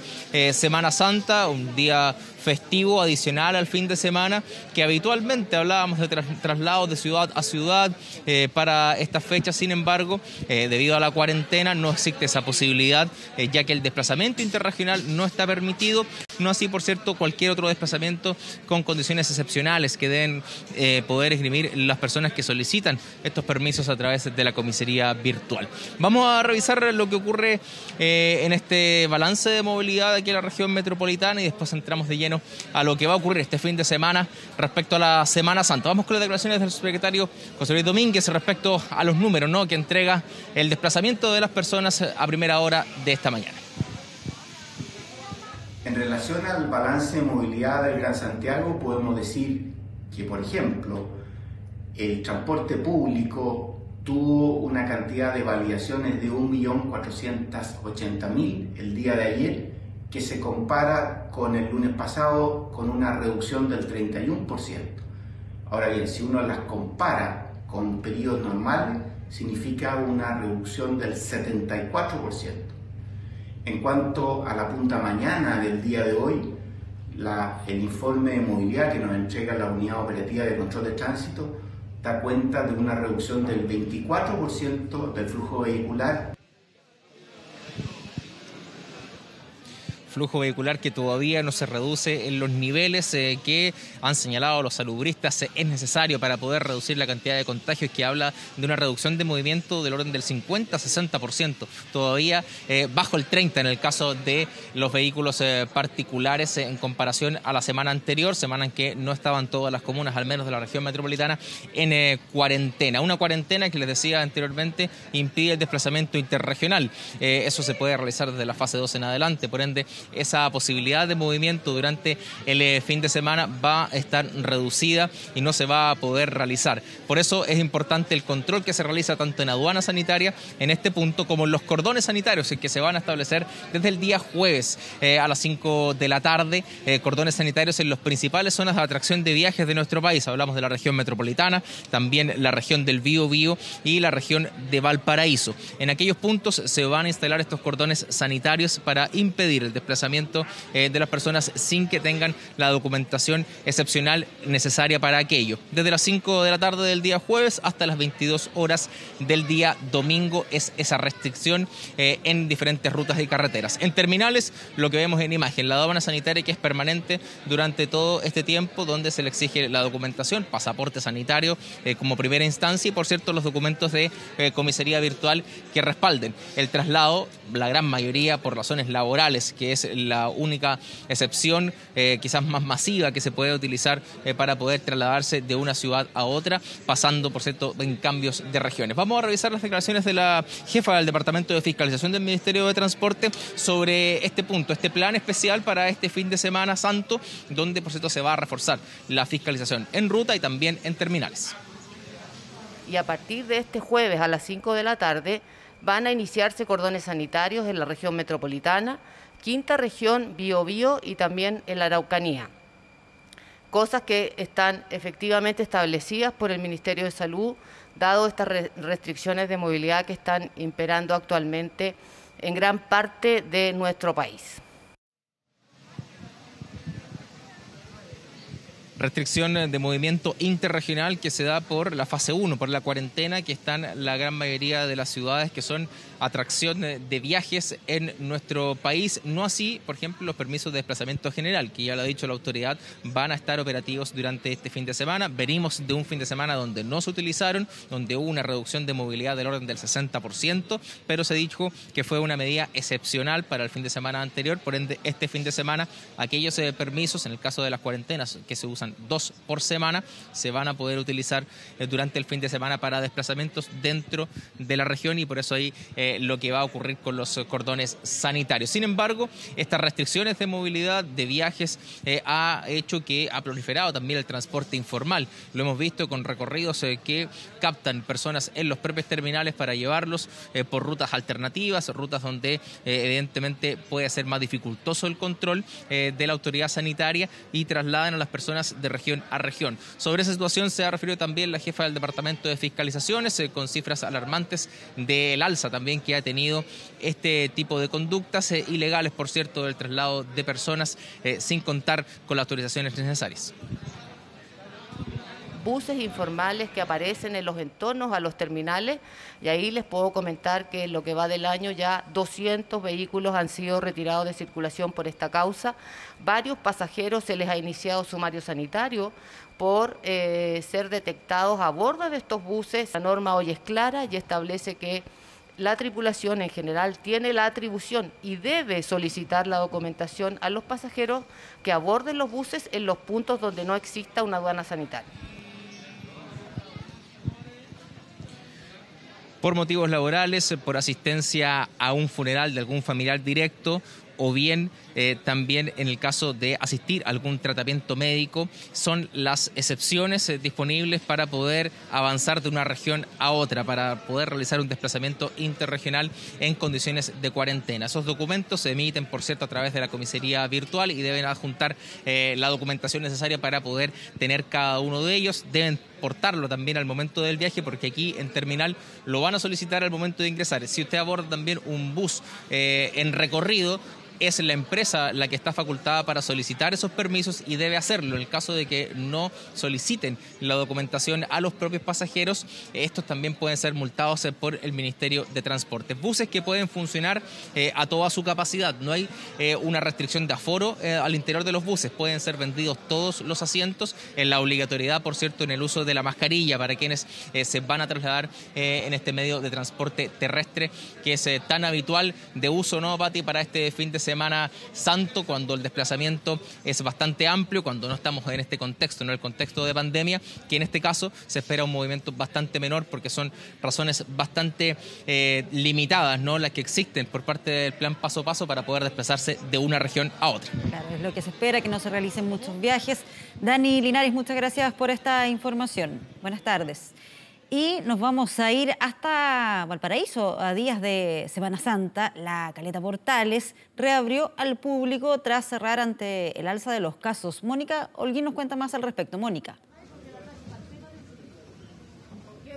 Hola Patricia, sí, habían estado 2 semanas cerrados de manera preventiva, justamente porque habían presentado algunos casos de COVID-19 positivos. Sin embargo, el día de hoy reabrieron sus puertas al público, y todavía hay movimiento. Hay que decirlo que a esta hora generalmente ellos ya están cerrados a las 2 de la tarde, pero debido, claro, a esta pausa de cerca de 2 semanas que debieron hacer por estos casos de COVID-19 positivos, es que aún se mantienen acá vendiendo los últimos productos ahí, como estás viendo en cámara, salmón y distintos productos que están todos frescos y sacados recién del mar, porque este es un espacio predilecto para la compra de pescados y mariscos, pero tenemos que decir que el movimiento ha estado bastante lento durante esta mañana. Hemos estado desde muy temprano acá conversando con los locatarios, pescadores. Acá estamos en el sector del túnel, donde se venden pescados y mariscos. También hay otro sector donde están los botes afuera, y un sector donde están los camiones que venden de manera mayorista, pero se ha visto muy poco movimiento. Básicamente creemos que es porque no toda la gente está enterada, no se ha difundido aún que la Caleta de Portales reabrió sus puertas después de estas 2 semanas de pausa. Por eso ellos confían un poco en que gracias a la difusión que nosotros mismos estamos haciendo y los diversos medios de comunicación, la gente comience a llegar en masa ya el día de mañana, miércoles, jueves, viernes también, porque ellos van a funcionar, por lo menos hasta ahora, según dice la autoridad, de manera normal también durante el fin de semana. Sí están con hartas medidas sanitarias, alcohol gel, lo vemos en todos los locales, entregándole no solo a sus funcionarios, sino también a los clientes, mascarillas. Hay policía marítima que anda vigilando acá en el sector, justamente fiscalizando el buen uso de la mascarilla, que se mantenga el distanciamiento, pero la verdad es que no se han generado aglomeraciones básicamente por la baja cantidad de público que ha llegado el día de hoy. Ya están todos muy conformes porque también se han hecho exámenes PCR durante esta mañana acá en La Caleta a todos los funcionarios, que son más de 200 pescadores, también ayudantes, vendedores, todos los que están trabajando acá en el lugar se han realizado ese examen y han recibido además un kit sanitario que contiene alcohol gel, cajas de mascarillas para poder utilizarlas y garantizar así la tranquilidad de las personas que se acerquen a comprar durante esta festividad de Semana Santa acá al sector de Caleta Portales y también hay que decirlo a las otras caletas, como por ejemplo la caleta El Membrillo. Nosotros pudimos conversar durante esta mañana de los locatarios, claro, no todos coincidían, algunos se quejaban del bajo movimiento, otros decían que para ser día martes había bastante gente. Ahí pudimos hablar con algunos y también con clientes que llegaron en este primer día para asegurar baja cantidad de público y también precios que podrían subir quizá avanzada la semana. Escuchemos sus palabras. Primer día que salimos a trabajar y todo marisco fresco día, todo fresco del día. ¿Cómo ha estado la cosa? ¿Está gente? Ha estado lento, lento. Hoy día abrimos porque harta falta que hace. Lento me decía esta. Lento, muy lento porque nada hay público. Hoy día abrimos, después de 2 semanas igual cerrado por el tema del contagio. Ya quedamos sin peguita, pero viene la Semana Santa, que es lo que más estábamos esperando. Me acerqué un poco porque como vi que estaba abierto, pero con mucho miedo en realidad. Y me extraña, no hay ningún tipo de control. Y a ver si buenos precios. ¿Cómo ha encontrado los precios? Viene recién llegando. Muy caro. Bastante caro, adentro sobre todo, muy caro. ¿En el túnel? Sí, por eso andamos viendo por acá si encontramos algo más económico. Claro, altos precios es lo que se quejaban algunos, pero la verdad es que si bien hoy día ha estado bastante relajado el ambiente acá, ya desde mañana comienzan mayores fiscalizaciones, porque se espera, claro, que como buen chileno todos dejen la compra para última hora. Sin embargo, las autoridades están haciendo el llamado también a, si bien venir a comprar, hacerlo de manera consciente, vale decir que venga solo una persona. Por ejemplo, no venir con niños. Acá si alguien viene con un niño, con un menor de edad, no se le va a dejar ingresar. Es una instrucción también que hay desde los mismos sindicatos de pescadores que están trabajando justamente en mantener buenas medidas sanitarias para que la gente que venga, ojalá, claro, venga de manera tranquila. Pero las autoridades también han hecho un llamado a quizá no centrarse tanto este año en la compra de pescados y marisco, también buscar otras alternativas distintas como para evitar aglomeraciones. Desde mañana, como les comentaba, va a haber control del aforo, que las personas que estén al interior no superen el número permitido según el metraje y el espacio que hay acá en este lugar. Desde luego la toma de temperatura que se lleva a cabo y otras medidas sanitarias, como también, como les decía, evitar el ingreso de más de una persona, es decir, solamente una persona va a poder ingresar a comprar y sin niños, sin menores de edad, eso está prohibido. Nosotros pudimos hablar, claro, con los presidentes de los sindicatos que ya se preparan para estos días en que esperan también aumente el flujo de clientes que lleguen acá a adquirir estos productos y también con algunas autoridades. Escuchemos. Aquí andan policías internos que somos los pescadores, la parte de la administración, el cual anda vigilando a las personas que andan con la mascarilla a medio camino, por decirle, que se la suba. La primera una advertencia, la segunda una sanción de 3 a 5 días. porque es la única forma que entremos en conciencia. Nuestro personal de salud está haciendo un esfuerzo tremendo, que nuestra disponibilidad de camas es baja y estamos a un límite que es muy peligroso. Y aún así hemos visto mucha movilidad de personas en nuestra región, especialmente en las comunas más grandes. En este fin de semana especial, donde sabemos que entramos a un fin de semana largo, de Semana Santa, a poder quedarse en sus casas, a extremar las medidas de autocuidado. Es necesario que toda la ciudadanía nos colabore en esta labor. Sí, la verdad es que lo único que acá no decae es el ánimo. Están todos de muy buen ánimo para recibir este fin de semana en que esperan mayor aglomeración o mayor cantidad de personas que lleguen hasta este lugar. Se les pide que lo hagan de manera muy consciente, como ya lo he reiterado durante este despacho, tomando en cuenta que, bueno, si bien hoy día hubo cerca de 450 casos, el domingo alcanzamos un pic cerca de 900, el doble de casos que hoy. Entonces la verdad es que no están muy buenas las cifras acá para la región de Valparaíso, y por eso el llamado es justamente a ser prudentes y cuidarnos todos para que podamos bajar las altas cifras de contagios que hay acá en la región, Patricia. Claro, eso sumado ahí a la preocupación por el uso de las camas críticas. Es el contexto de esta Semana Santa. Muchas gracias por esa información desde la Caleta Portales, Mónica. Y nos vamos a ir hasta el terminal pesquero de Coquimbo, donde también se están preparando para la Semana Santa. Esperan ahí repuntar las ventas tras estos difíciles meses por la pandemia, pero con las restricciones propias de esta emergencia. Giselle Soto nos cuenta más. Giselle. Sí, ¿cómo están? Muy buenas tardes. Los saludamos con Max Kempf desde el terminal pesquero de la ciudad de Coquimbo, porque, como decías tú, los locatarios se preparan para lo que será este fin de semana largo. Hay que destacar el primero del año y por lo mismo genera bastante expectación en cuanto a las ventas.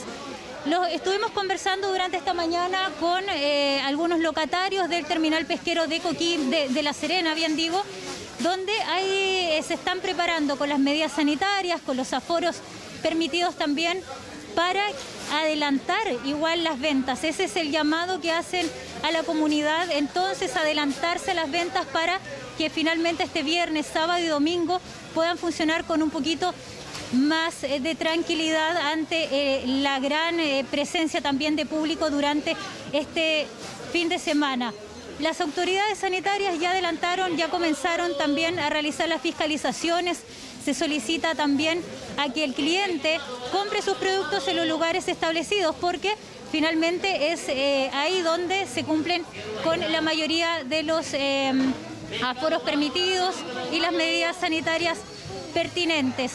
Estuvimos conversando con los locatarios, quienes están un poquito más entusiastas frente a este nuevo fin de semana largo, porque el fin de semana pasado tuvieron que cerrar sus puertas, lo que significa una baja considerable en sus ventas, pérdidas de productos, entre otros problemas. Estuvimos conversando ahí con los locatarios, lo invitamos a pasar a revisar sus impresiones. ¿Encontró los precios? Sí, más o menos están. No sé, hace tiempo que no vengo. No salgo de mi casa. Ahora tuve que salir nomás porque no pude a qué mandar, pues tuve que salir yo. Reineta. Sí, pero todo fresquito. Sí, nada. ¿Están los precios? Sí, están un poquito subidos a comparación de las otras veces que he venido. Esperando que también los mismos precios se mantengan del pescado, porque hasta el momento ahora los precios han estado súper bajos en comparación a semanas anteriores. Los precios se han mantenido los precios. Estamos en incertidumbre si trabajamos el fin de semana o no, porque no sabemos todavía. Venir, adelantarse a hacer las compras, no venir después a última hora, y además ya se cuenta después con la mucha aglomeración de personas, que eso es lo que nosotros no queremos. Adelantar las compras, precios más o menos accesibles. Esperan no subir los precios, porque considerando también la baja en las ventas, por ahí podrían llegar a subir un poco los precios de pescados y mariscos para este fin de semana.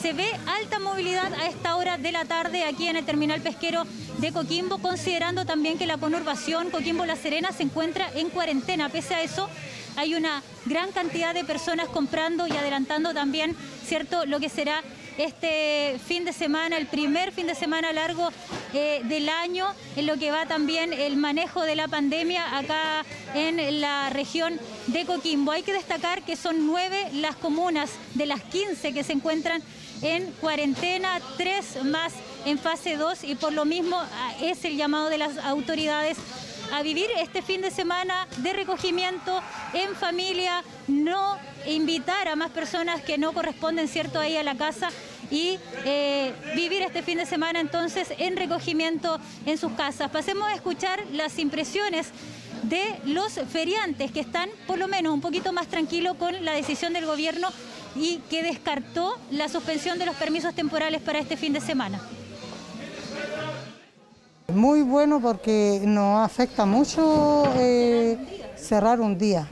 Así que esperemos que sigamos haciendo caso de cuidarnos. A todos nos hemos visto afectados de alguna u otra forma porque aquí no todos manejan el delivery, entonces tuvieron que quedarse con la mercadería y trabajarla desde ayer. Y así que estamos acá justamente en el terminal pesquero de La Serena haciendo la fiscalización correspondiente de diferentes puntos de vista. Primero, del punto de vista de las medidas COVID que toman, excelente, muy bien, acabo yo también de conversar con las personas, felicitarlos por todas las medidas que tienen. También viendo las características de la venta de los productos marinos, en este caso principalmente aquí pescado, de la mantención de las cadenas en frío, de la calidad de las carnes. Vamos a disponer también de fiscalización especial, tanto desde los ingresos externos a la región como también de los traslados interregionales. Nos preocupa mucho que pueda haber desplazamientos de personas hacia distintas comunas que puedan movilizarse buscando probablemente hacer un fin de semana que podría ser normal y que obviamente estamos en condiciones muy diferentes. Tenemos que llamar a la gente a vivir este fin de semana de manera distinta, evitar las reuniones familiares, evitar las reuniones sociales y las actividades en que podamos compartir. Ahí escuchamos las declaraciones de las autoridades que llaman a cuidarnos, llaman a quedarse en casa durante este fin de semana largo, un fin de semana que por supuesto va a ser distinto en medio de una pandemia que por ahora deja a 231 nuevos casos para la región de Coquimbo. Recordemos que 9 comunas se encuentran en cuarentena, 3 en fase 2 y por lo mismo el llamado para este fin de semana largo es a quedarse en casa cumpliendo con todas las normativas sanitarias del caso. Así es, no olvidarse de las cifras de contagio. Muchas gracias, Giselle, por esas informaciones desde la región de Coquimbo. Que estés muy bien. Y hay preocupación en la región de O'Higgins. Esto por un brote de COVID-19 al interior de la cárcel de Rancagua. Se trata del resultado positivo de exámenes PCR de más de 90 internos, los que serían asintomáticos. Bárbara Prudant nos cuenta más. Bárbara. Así es, Patricia, ¿cómo están ustedes? Buenas tardes. Efectivamente, porque acá en la cárcel de Rancagua se confirmó en las últimas horas, ¿verdad?, el estado o los PCR positivos para 93 internos. Esta situación surgió a partir del día viernes, cuando 2 de estas personas privadas de libertad habrían presentado los primeros síntomas, pero síntomas muy leves, de un resfriado muy leve. Fue entonces lo que alarmó a Gendarmería para poder hacer el llamado a la autoridad sanitaria, quien de inmediato dispuso, ¿verdad?, todos los protocolos para poder establecer la contención de esta situación y comenzar de inmediato con las pesquisas activas acerca de más contagios. Fue así como se llevaron a cabo durante todo el fin de semana más de 200 PCR, cerca de 300, donde 93 finalmente han arrojado hasta ahora positivo. Estas personas hay que indicar que son de los módulos que están apartados, son los imputados, 4 módulos de los imputados, donde la situación es un poco más tranquila y menos grave para quienes imaginarían, por ejemplo, que están compartiendo celdas. Hay que especificar que estas celdas están separadas, por ende también ha habido mayor contención respecto a esa situación, según lo que nos indicaba ayer también el Ceremi de Salud. Sin embargo, durante todas estas horas se han estado realizando nuevamente la toma de PCR por parte de la ayuda y la contención de los SFAM del alrededor de acá de Rancagua para poder hacer frente a esta situación que Lo que nos decía hoy día un poco la directora regional de Gendarmería era un escenario que ellos estaban preparados para poder enfrentar en alguna eventualidad, ya que más allá de todos los protocolos internos que se puedan tener, seguramente no iba a haber el control con respecto de las visitas. Vamos a revisar entonces de inmediato un poco las declaraciones de las autoridades acerca de esta situación, ¿verdad?, ocurrida ya en las últimas horas.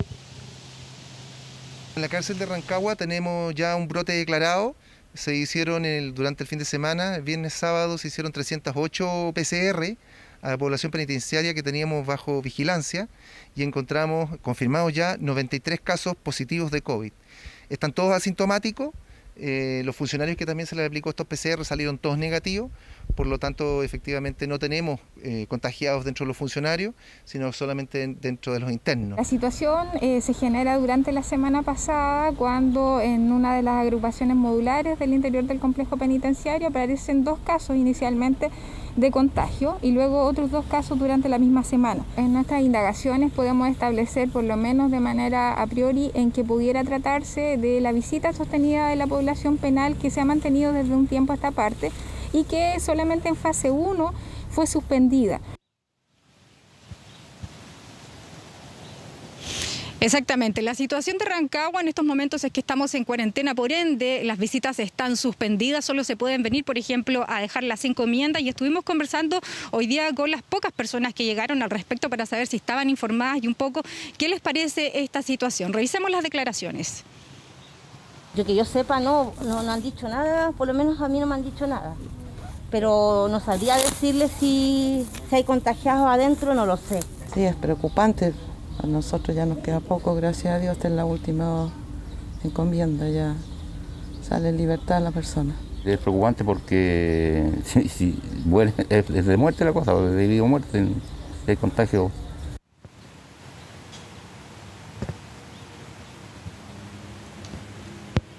Exactamente, ahí hay preocupación entonces, pero indicarles también a las personas que todavía no han sido notificadas, puesto que esto no es obligación de la autoridad sanitaria, es que el Ceremi sí determinó la toma de PCR para la totalidad de la población penal, que son 2.047 personas. Por ahora, indicarles que están todos en buenas condiciones y que se sigue trabajando, por supuesto, en las pesquisas activas para saber si hay más contagio. Lo que les contamos entonces desde la cárcel de Rancagua, Patricia. Veremos qué es lo que pasa, vamos a quedar atentos. Muchas gracias, Bárbara. Buenas tardes. 2 de la tarde ya con 28 minutos. Vamos a una pausa y regresamos con más aquí en 24 tarde.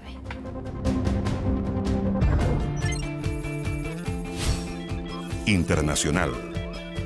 Y es momento de revisar las noticias internacionales, como cada martes junto a Anuar Farrán. Anuar, ¿cómo estás? ¿Qué tal, Pati? ¿Cómo estás? Un verdadero placer saludarte. Efectivamente, ya estamos con todas las noticias internacionales y nos vamos de inmediato hasta el vecino país, hasta Perú, porque fíjense ustedes que el candidato favorito para ganar la primera vuelta, hablamos de Johnny Lezcano, negó que su esposa chilena sea familiar de Augusto Pinochet. En las últimas horas, ha surgido una nueva polémica que vincula a la esposa del candidato que encabeza los sondeos, esta vez por versiones que circulan en medios locales que vinculan a la abogada chilena Patricia Contador con la dictadura. La esposa de Lezcano es hija de un coronel de la policía chilena y asesor de la junta militar, y el apellido materno de su madre es Pinochet. Ante las críticas, el candidato peruano aseguró que hay muchas familias Pinochet en Chile y que solo están tratando de hacerle una guerra sucia. Además, pidió elevar el nivel del debate a menos de 2 semanas de las elecciones. Tenemos declaraciones que nos llegan desde Perú. Sin embargo, todos los días que mi mujer ha sacado su título irregularmente, que me he subido a una camioneta de un individuo que trabaja en Odebrecht, ¿no es cierto? Han sacado la parte de matrimonio de mi esposa. Es decir, se meten con la familia. Están desesperados, atacan y atacan. Yo respondo con más propuestas, recorriendo pueblo por pueblo. Y yo pido un poco más de altura en el debate político.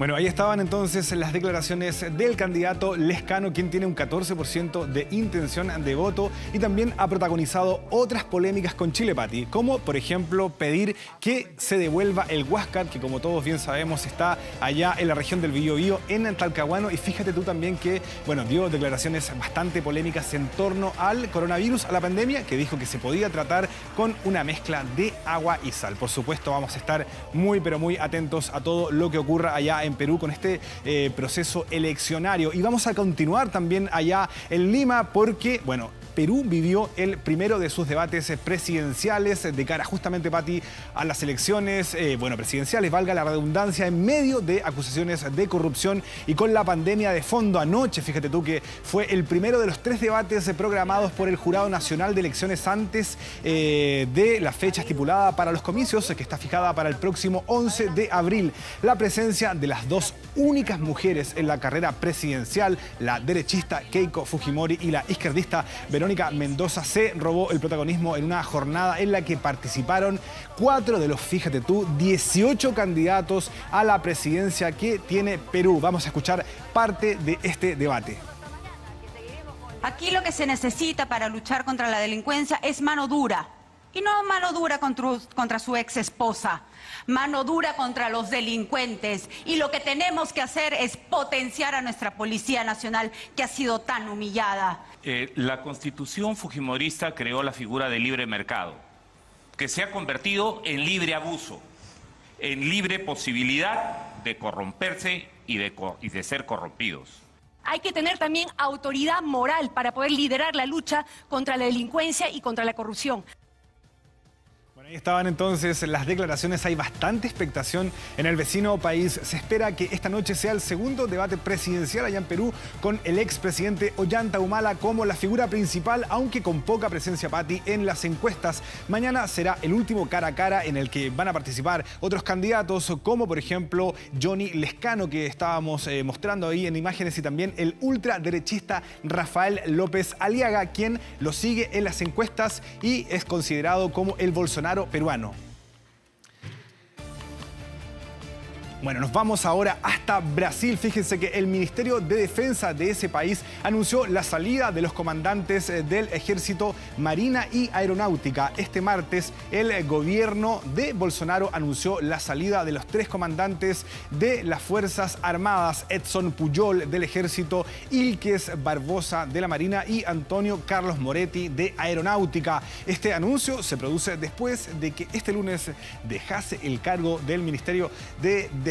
Hablamos del exministro ya Fernando Acevedo Silva y también el canciller Ernesto Araujo, en medio de críticas por su mala gestión en la pandemia. Una crisis política que ahora se suma a la crisis sanitaria que ya tiene Brasil. Fíjate que actualmente este país tiene 12 millones de contagiados. Son más de 12 millones y casi 315.000 muertes por la pandemia del coronavirus. Sí, y ahí en el fondo se cuestiona al canciller, al ministro de Relaciones Exteriores, por no haber hecho las gestiones adecuadas para el tema de las vacunas, del oxígeno, de los ventiladores, etcétera. Efectivamente, hay bastante preocupación allá en Brasil porque a esta crisis sanitaria, por supuesto, ahora también se suma esta crisis política. Nos vamos ahora hasta otras informaciones. 25 países van a apoyar la creación de un tratado mundial para combatir futuras pandemias, incluido, Pati, nuestro país. Hablamos de Chile, mientras la OMS ha lanzado críticas contra China por el acceso a datos del origen del coronavirus. Este martes, el jefe de la OMS criticó la falta de acceso a información sobre el origen del COVID-19 y pidió investigar en profundidad la hipótesis de que el virus se habría creado en un laboratorio, luego del informe preliminar que apuntaba a causas animales. Países como Francia, como Alemania, como España respaldaron la propuesta de la Unión Europea de crear un tratado contra las futuras pandemias para construir un plan sanitario internacional que proteja a las próximas generaciones y garantice un acceso universal a las vacunas. Un compromiso donde Chile será parte y los firmantes deberán comprometerse a garantizar el acceso universal y equitativo a vacunas y medicamentos, además de brindar diagnósticos seguros para esta y otras enfermedades. Esto implica también aumentar la cooperación internacional para mejorar los sistemas de alerta, el intercambio de datos, la investigación y producción de vacunas en el ámbito de la salud. Fíjate, Pati, que Canadá suspendió el uso de la vacuna AstraZeneca. Todo esto, eso sí, en menores de 55 años. Una nueva polémica que va sumando esta vacuna. Con esta vacuna proveniente del Reino Unido. Las autoridades sanitarias de este país recomendaron no vacunar, no inocular más a este grupo etario por las complicaciones surgidas en Europa. Hablamos de las personas menores de 55 años. Bueno, esto, como les comentaba, por estos problemas que han surgido allá con coagulación en algunos pacientes. Esto a pesar pesar de que los organismos de salud señalaron que la vacuna elaborada por el laboratorio sueco y la Universidad de Oxford es segura. El gobierno de ese país aseguró que se trata de una medida de precaución luego de la inoculación de 500.000 de canadienses con esta vacuna y aclaró que de momento no se han registrado casos de trombosis asociados a su uso en el país. Canadá pedirá a los fabricantes de la vacuna que hagan una valoración detallada de los beneficios y riesgos del fármaco por sexo y por edad. Todo esto en medio de los escándalos que ha enfrentado la vacuna británica en varios países. Una vacuna fabricada por la Universidad de Oxford y también por una compañía de origen sueco.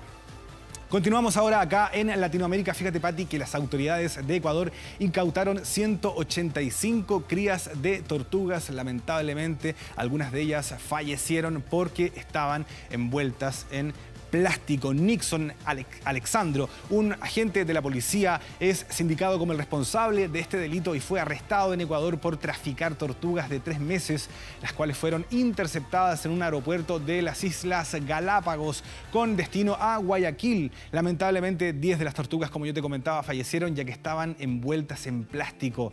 Para preservar su bienestar, las ubicaron en un sitio seguro en el Parque Nacional Galápagos, el que ahora será su nuevo hogar con todos los cuidados necesarios. Bueno, una información bastante lamentable por estas 10 tortuguitas que fallecieron. Afortunadamente, el resto de ellas pudieron ser bastante bien ubicadas. Y nos vamos ahora hasta los Estados Unidos para chequear un nuevo fracaso del vuelo del cohete de Starship de la compañía SpaceX, que por cuarta vez, efectivamente, nueva vez. Claro, es la cuarta vez en este frustrado intento por funcionar correctamente. Así lo confirmó, Pati, el director. Nos referimos al multimillonario Elon Musk, quien bromeó en su cuenta de Twitter al comunicar la noticia señalando que al menos el cráter está en el sitio correcto. Esto refiriéndose, por supuesto, a esta explosión que estamos viendo en pantalla y que dejó bastante destruida este prototipo. El cuarto intento. Musk aseguró que un problema serio debió producirse en la ignición. Esto es cuando iba aterrizando la nave y que lo sabrá cuando puedan examinar los restos de este cohete Starship SN-11. Se trataba de un vuelo de prueba de unos 10 kilómetros que terminó con una nueva explosión que fue menos visible que otras por la niebla en el sur de Texas. Bueno, esto son unas imágenes bastante impresionantes. No nos dejan de asombrar estas imágenes que pese a la niebla que había ahí en el estado de Texas se pudo apreciar. Este es el cuarto y frustrado intento, como yo te comentaba, Pati, de esta nave que busca llegar a la Luna, a Marte y completar así otras misiones de exploración espacial. Con esta imagen, ¿no es cierto?, de la explosión de esta máquina en su cuarto intento. Dejamos hasta acá las noticias internacionales. Adelante tú, Patricia Venegas, con el resto de las informaciones. Muchas gracias, Anual Farra. Hasta pronto, Pati, nos vemos. Vamos a una pausa y ya regresamos con más aquí en 24 tarde.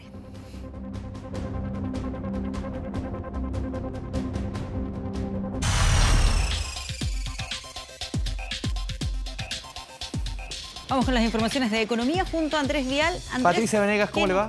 Vamos a hablar de empleo, vamos a hablar de los planes de ISAPRES. Hay buenas noticias porque había plazo hasta el día de mañana para que las ISAPRES reajustaran o informaran los reajustes de este año 2021 y hay buenas noticias. Partamos por empleo, que no son buenas noticias, son los efectos inmediatos de las cuarentenas, de acuerdo a un estudio, a cifras que ha entregado trabajando.com. Mira, Pati, de un día para otro, la oferta de empleo en uno de los portales de trabajo más importantes del país cayó un 25%. De un día para otro con que se decrete la cuarentena. Efecto cuarentena en publicaciones de ofertas. Recordemos que el año pasado estas mismas cuarentenas tuvieron un efecto mucho mayor. Ahora está siendo más acotado. Vamos con la última estación. Esto es de un día para otro. De 917 publicaciones que se pusieron en un día a disposición previo a cuarentena, 697 de un día para otro. Después se van recuperando un poquito, pero ¿cómo una cuarentena, una medida sanitaria más restrictiva afecta inmediatamente las ofertas de empleo en nuestro país? Vamos con la siguiente gráfica. Seguimos profundizando estos números que entregó trabajando.com. Vamos con la siguiente. Ahí está, comercio, educación, hotelería, turismo, son los sectores más golpeados por la crisis en esta ocasión, sobre todo comercio, hotelería y turismo, en este sector donde más cayeron las ofertas. El año pasado, ante la primera cuarentena, las ofertas cayeron un 80%, ahora está siendo bastante más acotado. Muchos de esos trabajos en estos sectores definitivamente se perdieron, o sea, fueron con ley de protección del empleo o fueron despedidos, pero el año pasado la caída fue mucho mayor, ahora es más acotada porque también hay menos trabajadores, aunque duele decirlo, obviamente. Ahora, esto dependerá también de cuánto vaya durando la cuarentena, ¿no? También depende, obviamente, de cuánto dure la cuarentena. El año pasado fue mucho más extensa. La creación de empleo también ha perdido mucha fuerza, lo han reflejado así las cifras del INE. En los meses más o menos que vinieron de septiembre, octubre, noviembre, la creación de empleo fue en torno a los 100.000 empleos al mes. Ahora es un tercio, Pati. El último trimestre se quedaron cerca de 100.000 empleos. Ha perdido fuerza la creación de empleo en nuestro país. Mañana el INE debiese entregar las cifras de desocupación en nuestro país, pero esto es lo que llama la atención y es el efecto en la cuarentena en las ofertas en Internet de los principales portales de empleo en nuestro país. Escuchemos declaraciones. Ahora, estos días que se había recuperado la oferta laboral, que estábamos viendo buenos indicadores durante todo este primer trimestre, cada día que se anuncian cuarentenas, ya sea regionales o metropolitanas, como la que se anunció la última semana, vemos caídas del orden del 25% y que pueden ser incluso más en algunos lugares o regiones. Ahora hay que ver también la mitad media buena del vaso medio lleno, que es que el año pasado caían 80%. O sea, vemos que las empresas hoy día están más preparadas y están pudiendo aguantar un poco más las vacantes y retener sus procesos de selección en estos procesos de pandemia. Al parecer en materia laboral se ha aprendido, la economía está siendo un poquito más resiliente respecto a las medidas sanitarias del año pasado. Vamos con lo que yo les enunciaba al principio. Los planes de ISAPRE, que el 2020, recordemos, no hubo reajuste de planes. Debió haber sido un 4,5%, Patricia. No hubo el año pasado. Esto, recordemos que la Superintendencia de Salud no tiene atribuciones para que las ISAPRES no suban sus planes. No puede inhibir estas alzas. Solamente fue un acuerdo voluntario de las 6 más grandes ISAPRES de nuestro país en que no hubo reajuste, que debió haber sido un 4,5% el año pasado. Mira, para que también nos hagamos una dimensión hoy día, de cada 5 chilenos, 4 están en FONASA, 1 en ISAPRE. Obviamente es el quintil más rico de nuestro país, el que está en el sistema privado de salud. Había plazo, o hay plazo, hasta mañana para informar las alzas del 2021. Pero ¿qué ha ocurrido? Y han ido las ISAPRES informando paulatinamente. Lo vemos en la última gráfica, las ISAPRES más importantes. Estamos hablando. Vamos con la siguiente gráfica para enumerar las 6 ISAPRES más importantes de nuestro país que han informado los últimos días que no van a subir, no van a reajustar. Colmena, Nueva Más Vida, Vida 3, Banmédica, Cruz Blanca y Consalud han informado paulatinamente que no van a reajustar sus precios en 2021. Y la principal explicación está acá, Pati, que el año pasado las utilidades de las ISAPRES crecieron 772%, casi 9 veces. Crecieron respecto al año anterior. ¿Por qué? Porque cayó mucho la atención, obviamente, por la pandemia, de 9.000 millones de pesos que ganaron el año 2019 a 82.000 millones de pesos el año 2020. Ojo, que si no hubo alza el 2020 y el 2021, tienen la posibilidad las ISAPRES, el reajuste, si es que hay el 2022, de hacer los 3 años en una. ¿Podrían por normativa? Podrían hacerlo. Este año pudieran subido los 2 años, el 2020 y 2020 en una. Ahora podrían hacerlo el próximo año, si es que así lo estiman. No sé si esté la situación para ello, subir un 3 por 1. Pucha, qué olería. Esperemos que no. Ya pues. Andrés Vial, muchas Nos gracias. vemos. Chao, chao. Vamos a una pausa y ya estamos con más informaciones aquí en 24 tarde.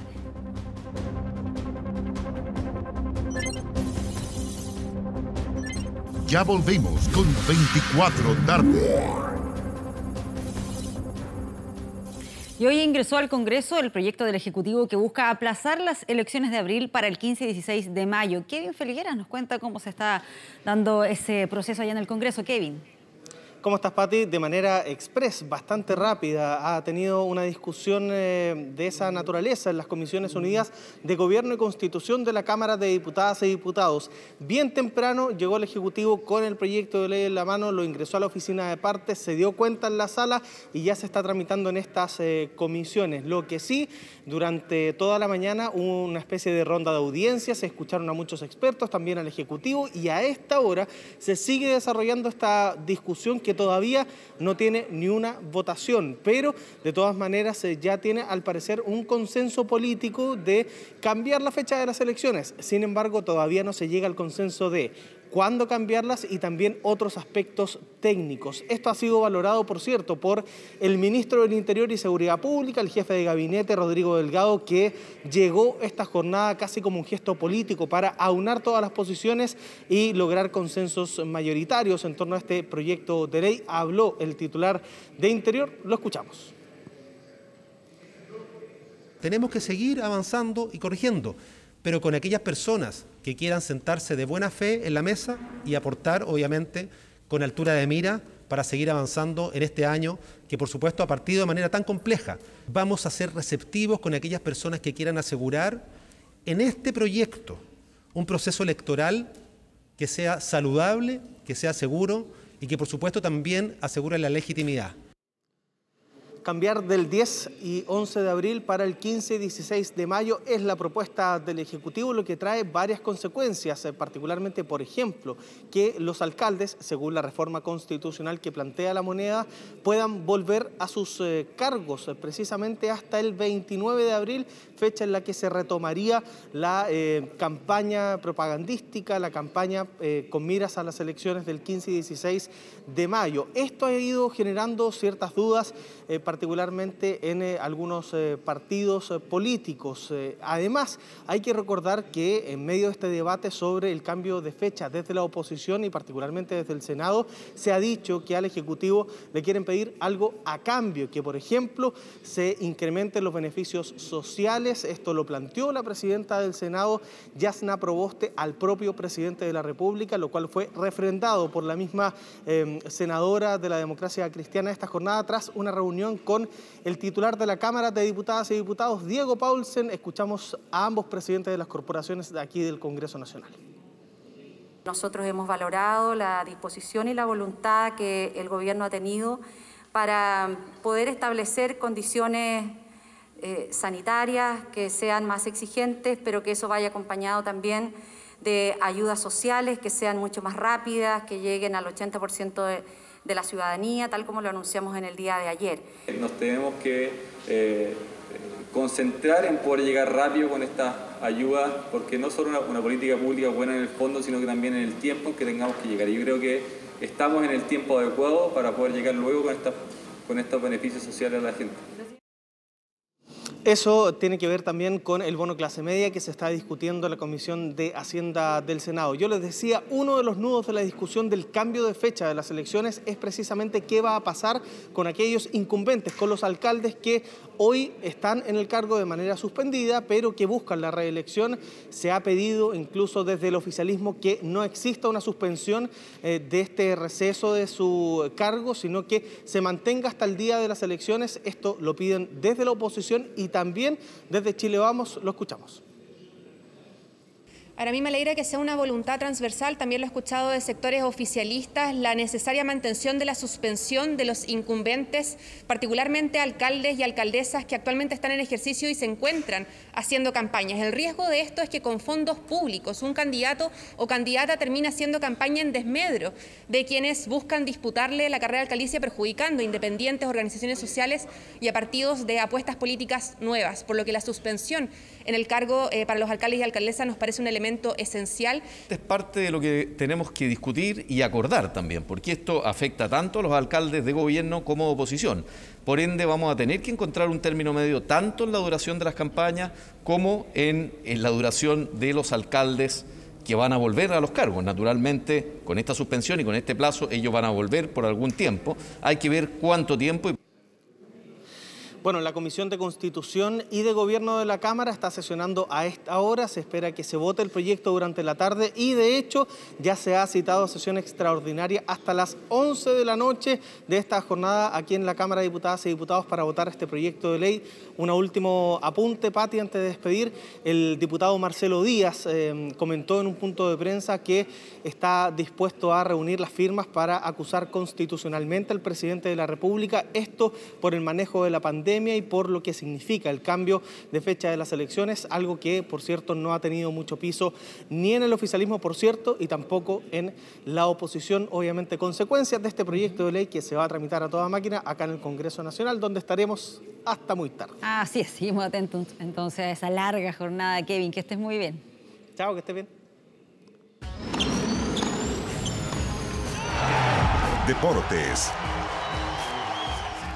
Ya está con nosotros Sergio Pinto para contarnos sobre todas las informaciones deportivas. Sergio, ¿cómo estás? Patricia, sí, Kevin hablaba de largas jornadas. ¿Y cuáles son largas jornadas las que ha esperado el técnico de Colo-Colo, Gustavo Quinteros, para que por fin le traiga los refuerzos? Sí, porque se fueron 9 o 10 jugadores en la temporada pasada. Esteban Paredes, Carmona, Valdivia, Matías Fernández, varios de ellos importantes dentro del plantel de Colo-Colo.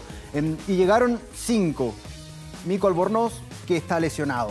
El fin de semana se le lesiona a César Fuentes, que va a estar a lo menos 2 semanas afuera. Llegó Martín Rodríguez, llegó Juan Carlos Gaete, pero lo que él necesita son defensores y por eso está molesto Gustavo Quinteros con la dirigencia blanco-negro, en especial con el presidente, con Aníbal Mosa. Falcón está suspendido. Te recordarás por lo que pasó con la Universidad Católica. Todavía le quedan un par de partidos. El fin de semana tuvo que jugar Matías Saldivia, que no estaba listo, venía volviendo de una larga lesión, de una larga recuperación. De manera de emergencia tuvo que entrar al campo de juego porque se le lesionó también Felipe Campos, que tampoco va a estar el próximo fin de semana. Y lo peor es que en la próxima fecha, el próximo fin de semana, tiene que ir a jugar a la altura, tiene que ir a jugar con Cobresal. O sea, el panorama para Colo-Colo es muy, pero muy adverso, y eso que es la primera fecha. Así que veremos qué pasa con Colo-Colo. Y se hablaba de que estaba listo el zaguero argentino Formiliano, y ayer Peñarol dijo no. O sea, fracaso tras fracaso en todas las semanas de Colo-Colo. Avanzamos con una polémica que se dio a conocer esta semana, el día de ayer específicamente, por una polémica vacunación que tuvo el plantel profesional de Deportes Antofagasta. Aquí vemos los entrenamientos del día de hoy. Fue el plantel entero justo antes de que comenzara el torneo. Estamos hablando de vacunación contra el coronavirus, por supuesto. Sertano, el fin de semana pasado ganaron 4-2 a Palestino. Ayer veíamos los goles. Bueno, y este hecho causó polémica porque si fue ético o no. Si se saltaron o no la fila, esa es como la duda, si les correspondería o no. ¿Y qué dijo Antofagasta? Habló, por ejemplo, su médico, Juan Silva, dijo que ellos preguntaron a la autoridad sanitaria local y que le habían dado el visto bueno y que incluso habían hablado con la NFP. ¿Qué dijo la NFP? Con nosotros no habló nadie. De hecho, habló también César Kalasic, que es el médico de la NFP, de los protocolos sanitarios de la NFP, y dijo, nosotros no hemos promovido la vacunación todavía con los deportistas porque son personas sanas. Le estamos dando prioridad a otra parte de la población. Con esto son el único club de primera división que está hasta el momento vacunado. Sí, y no se ve por dónde, todavía no hay plan de vacunación para los deportistas. Seguramente el MINDEP, el Ministerio del Deporte, también tendrá algo que decir en este tema. Y la NFP, por un lado, dice, nosotros no hemos impulsado nada, ni una campaña de vacunación para el fútbol profesional, pero el equipo de Antofagasta dice lo contrario. Entonces acá hay versiones... ¿Cuál es la versión que corresponde? Exactamente. Más detalles el Noticiero Central. Muy bien. Avanzamos con otro tema porque el día jueves viaja la Roja Femenina a Turquía, Antalya, para jugar el repechaje para llegar a los Juegos Olímpicos. Sabemos imágenes de los últimos entrenamientos. Recordemos que ellos están en burbuja. Hablamos mucho de la burbuja de la selección masculina. ¿Te acuerdas la semana pasada, Pati, cuando se jugó el amistoso? Bueno, ellos también están en burbuja, están en un hotel y entrenan ahí en las canchas o el complejo de la ANFP en Quilín. Es lo que vemos ahí en imágenes. Recordemos que el 10 y el 13 de abril se juega en Antalya, ahí en Turquía, este repechaje frente a Camerún. Hay que recordar que las jugadoras que militan en el extranjero llegarán directamente al lugar. Hasta el momento son puras jugadoras que militan acá en la liga local, Patricia. Perfecto. Muchas gracias, Sergio Pinto, por todas las informaciones. Chao. Vamos a la pausa y ya estamos de regreso.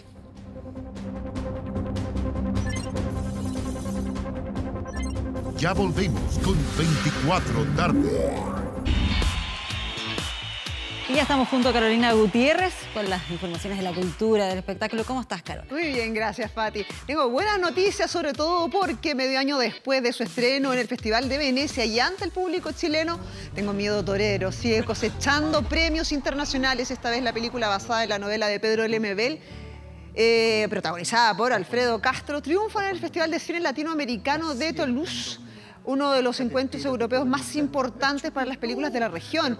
La cinta, dirigida por Rodrigo Sepúlveda, obtuvo 4 reconocimientos: el premio del público, el premio del cine, una mención especial, el premio CAS, y una mención especial también del jurado para Alfredo Castro, en distinción a su rol como la loca del frente y su interpretación en el film Carnaval, la ópera prima del director español Juan Pablo Félix, que transcurre en la frontera entre Argentina y Bolivia. Atención, si no la han visto, si no la pudieron ver, este 16 de abril está anunciado que llegue a la plataforma Amazon Prime. Muy bien, buena alternativa ahí. Sí, una buena alternativa, sobre todo porque no hemos podido, estuvo un tiempo demasiado limitado en cartelera. Estrenó online y mucha expectativa ahí para... Yo creo que bien vale la pena ver.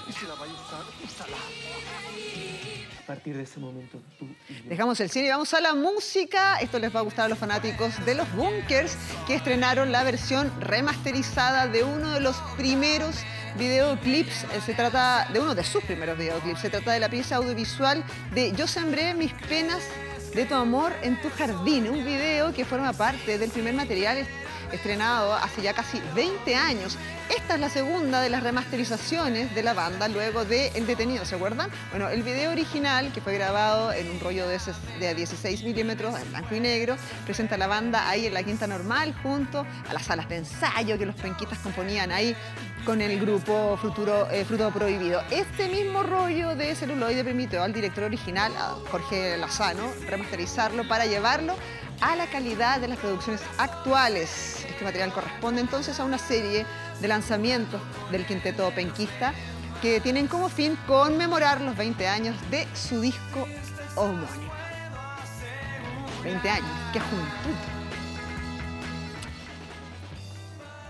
Más buenas noticias, solo buenas noticias. La pianista pascuense Mahani Teave se convierte en la primera chilena en llegar al número 1 del Billboard en la música clásica, un importante logro artística para la artista de 38 años, un hito que fue conseguido tras la publicación de Rapa Nui Odyssey, su álbum debut, donde interpreta piezas de Bach, de Händel, de Chopin, entre otros. La producción fue financiada y esta es una historia increíble.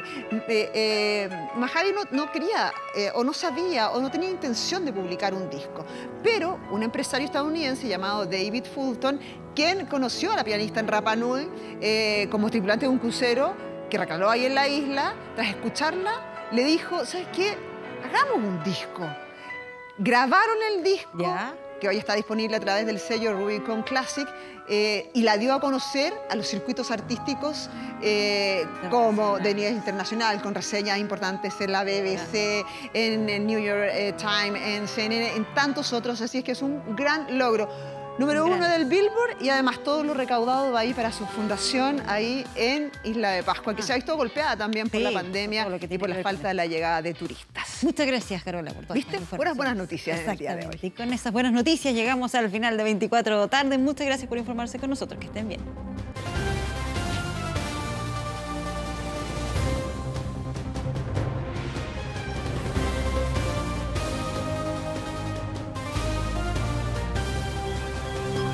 Con el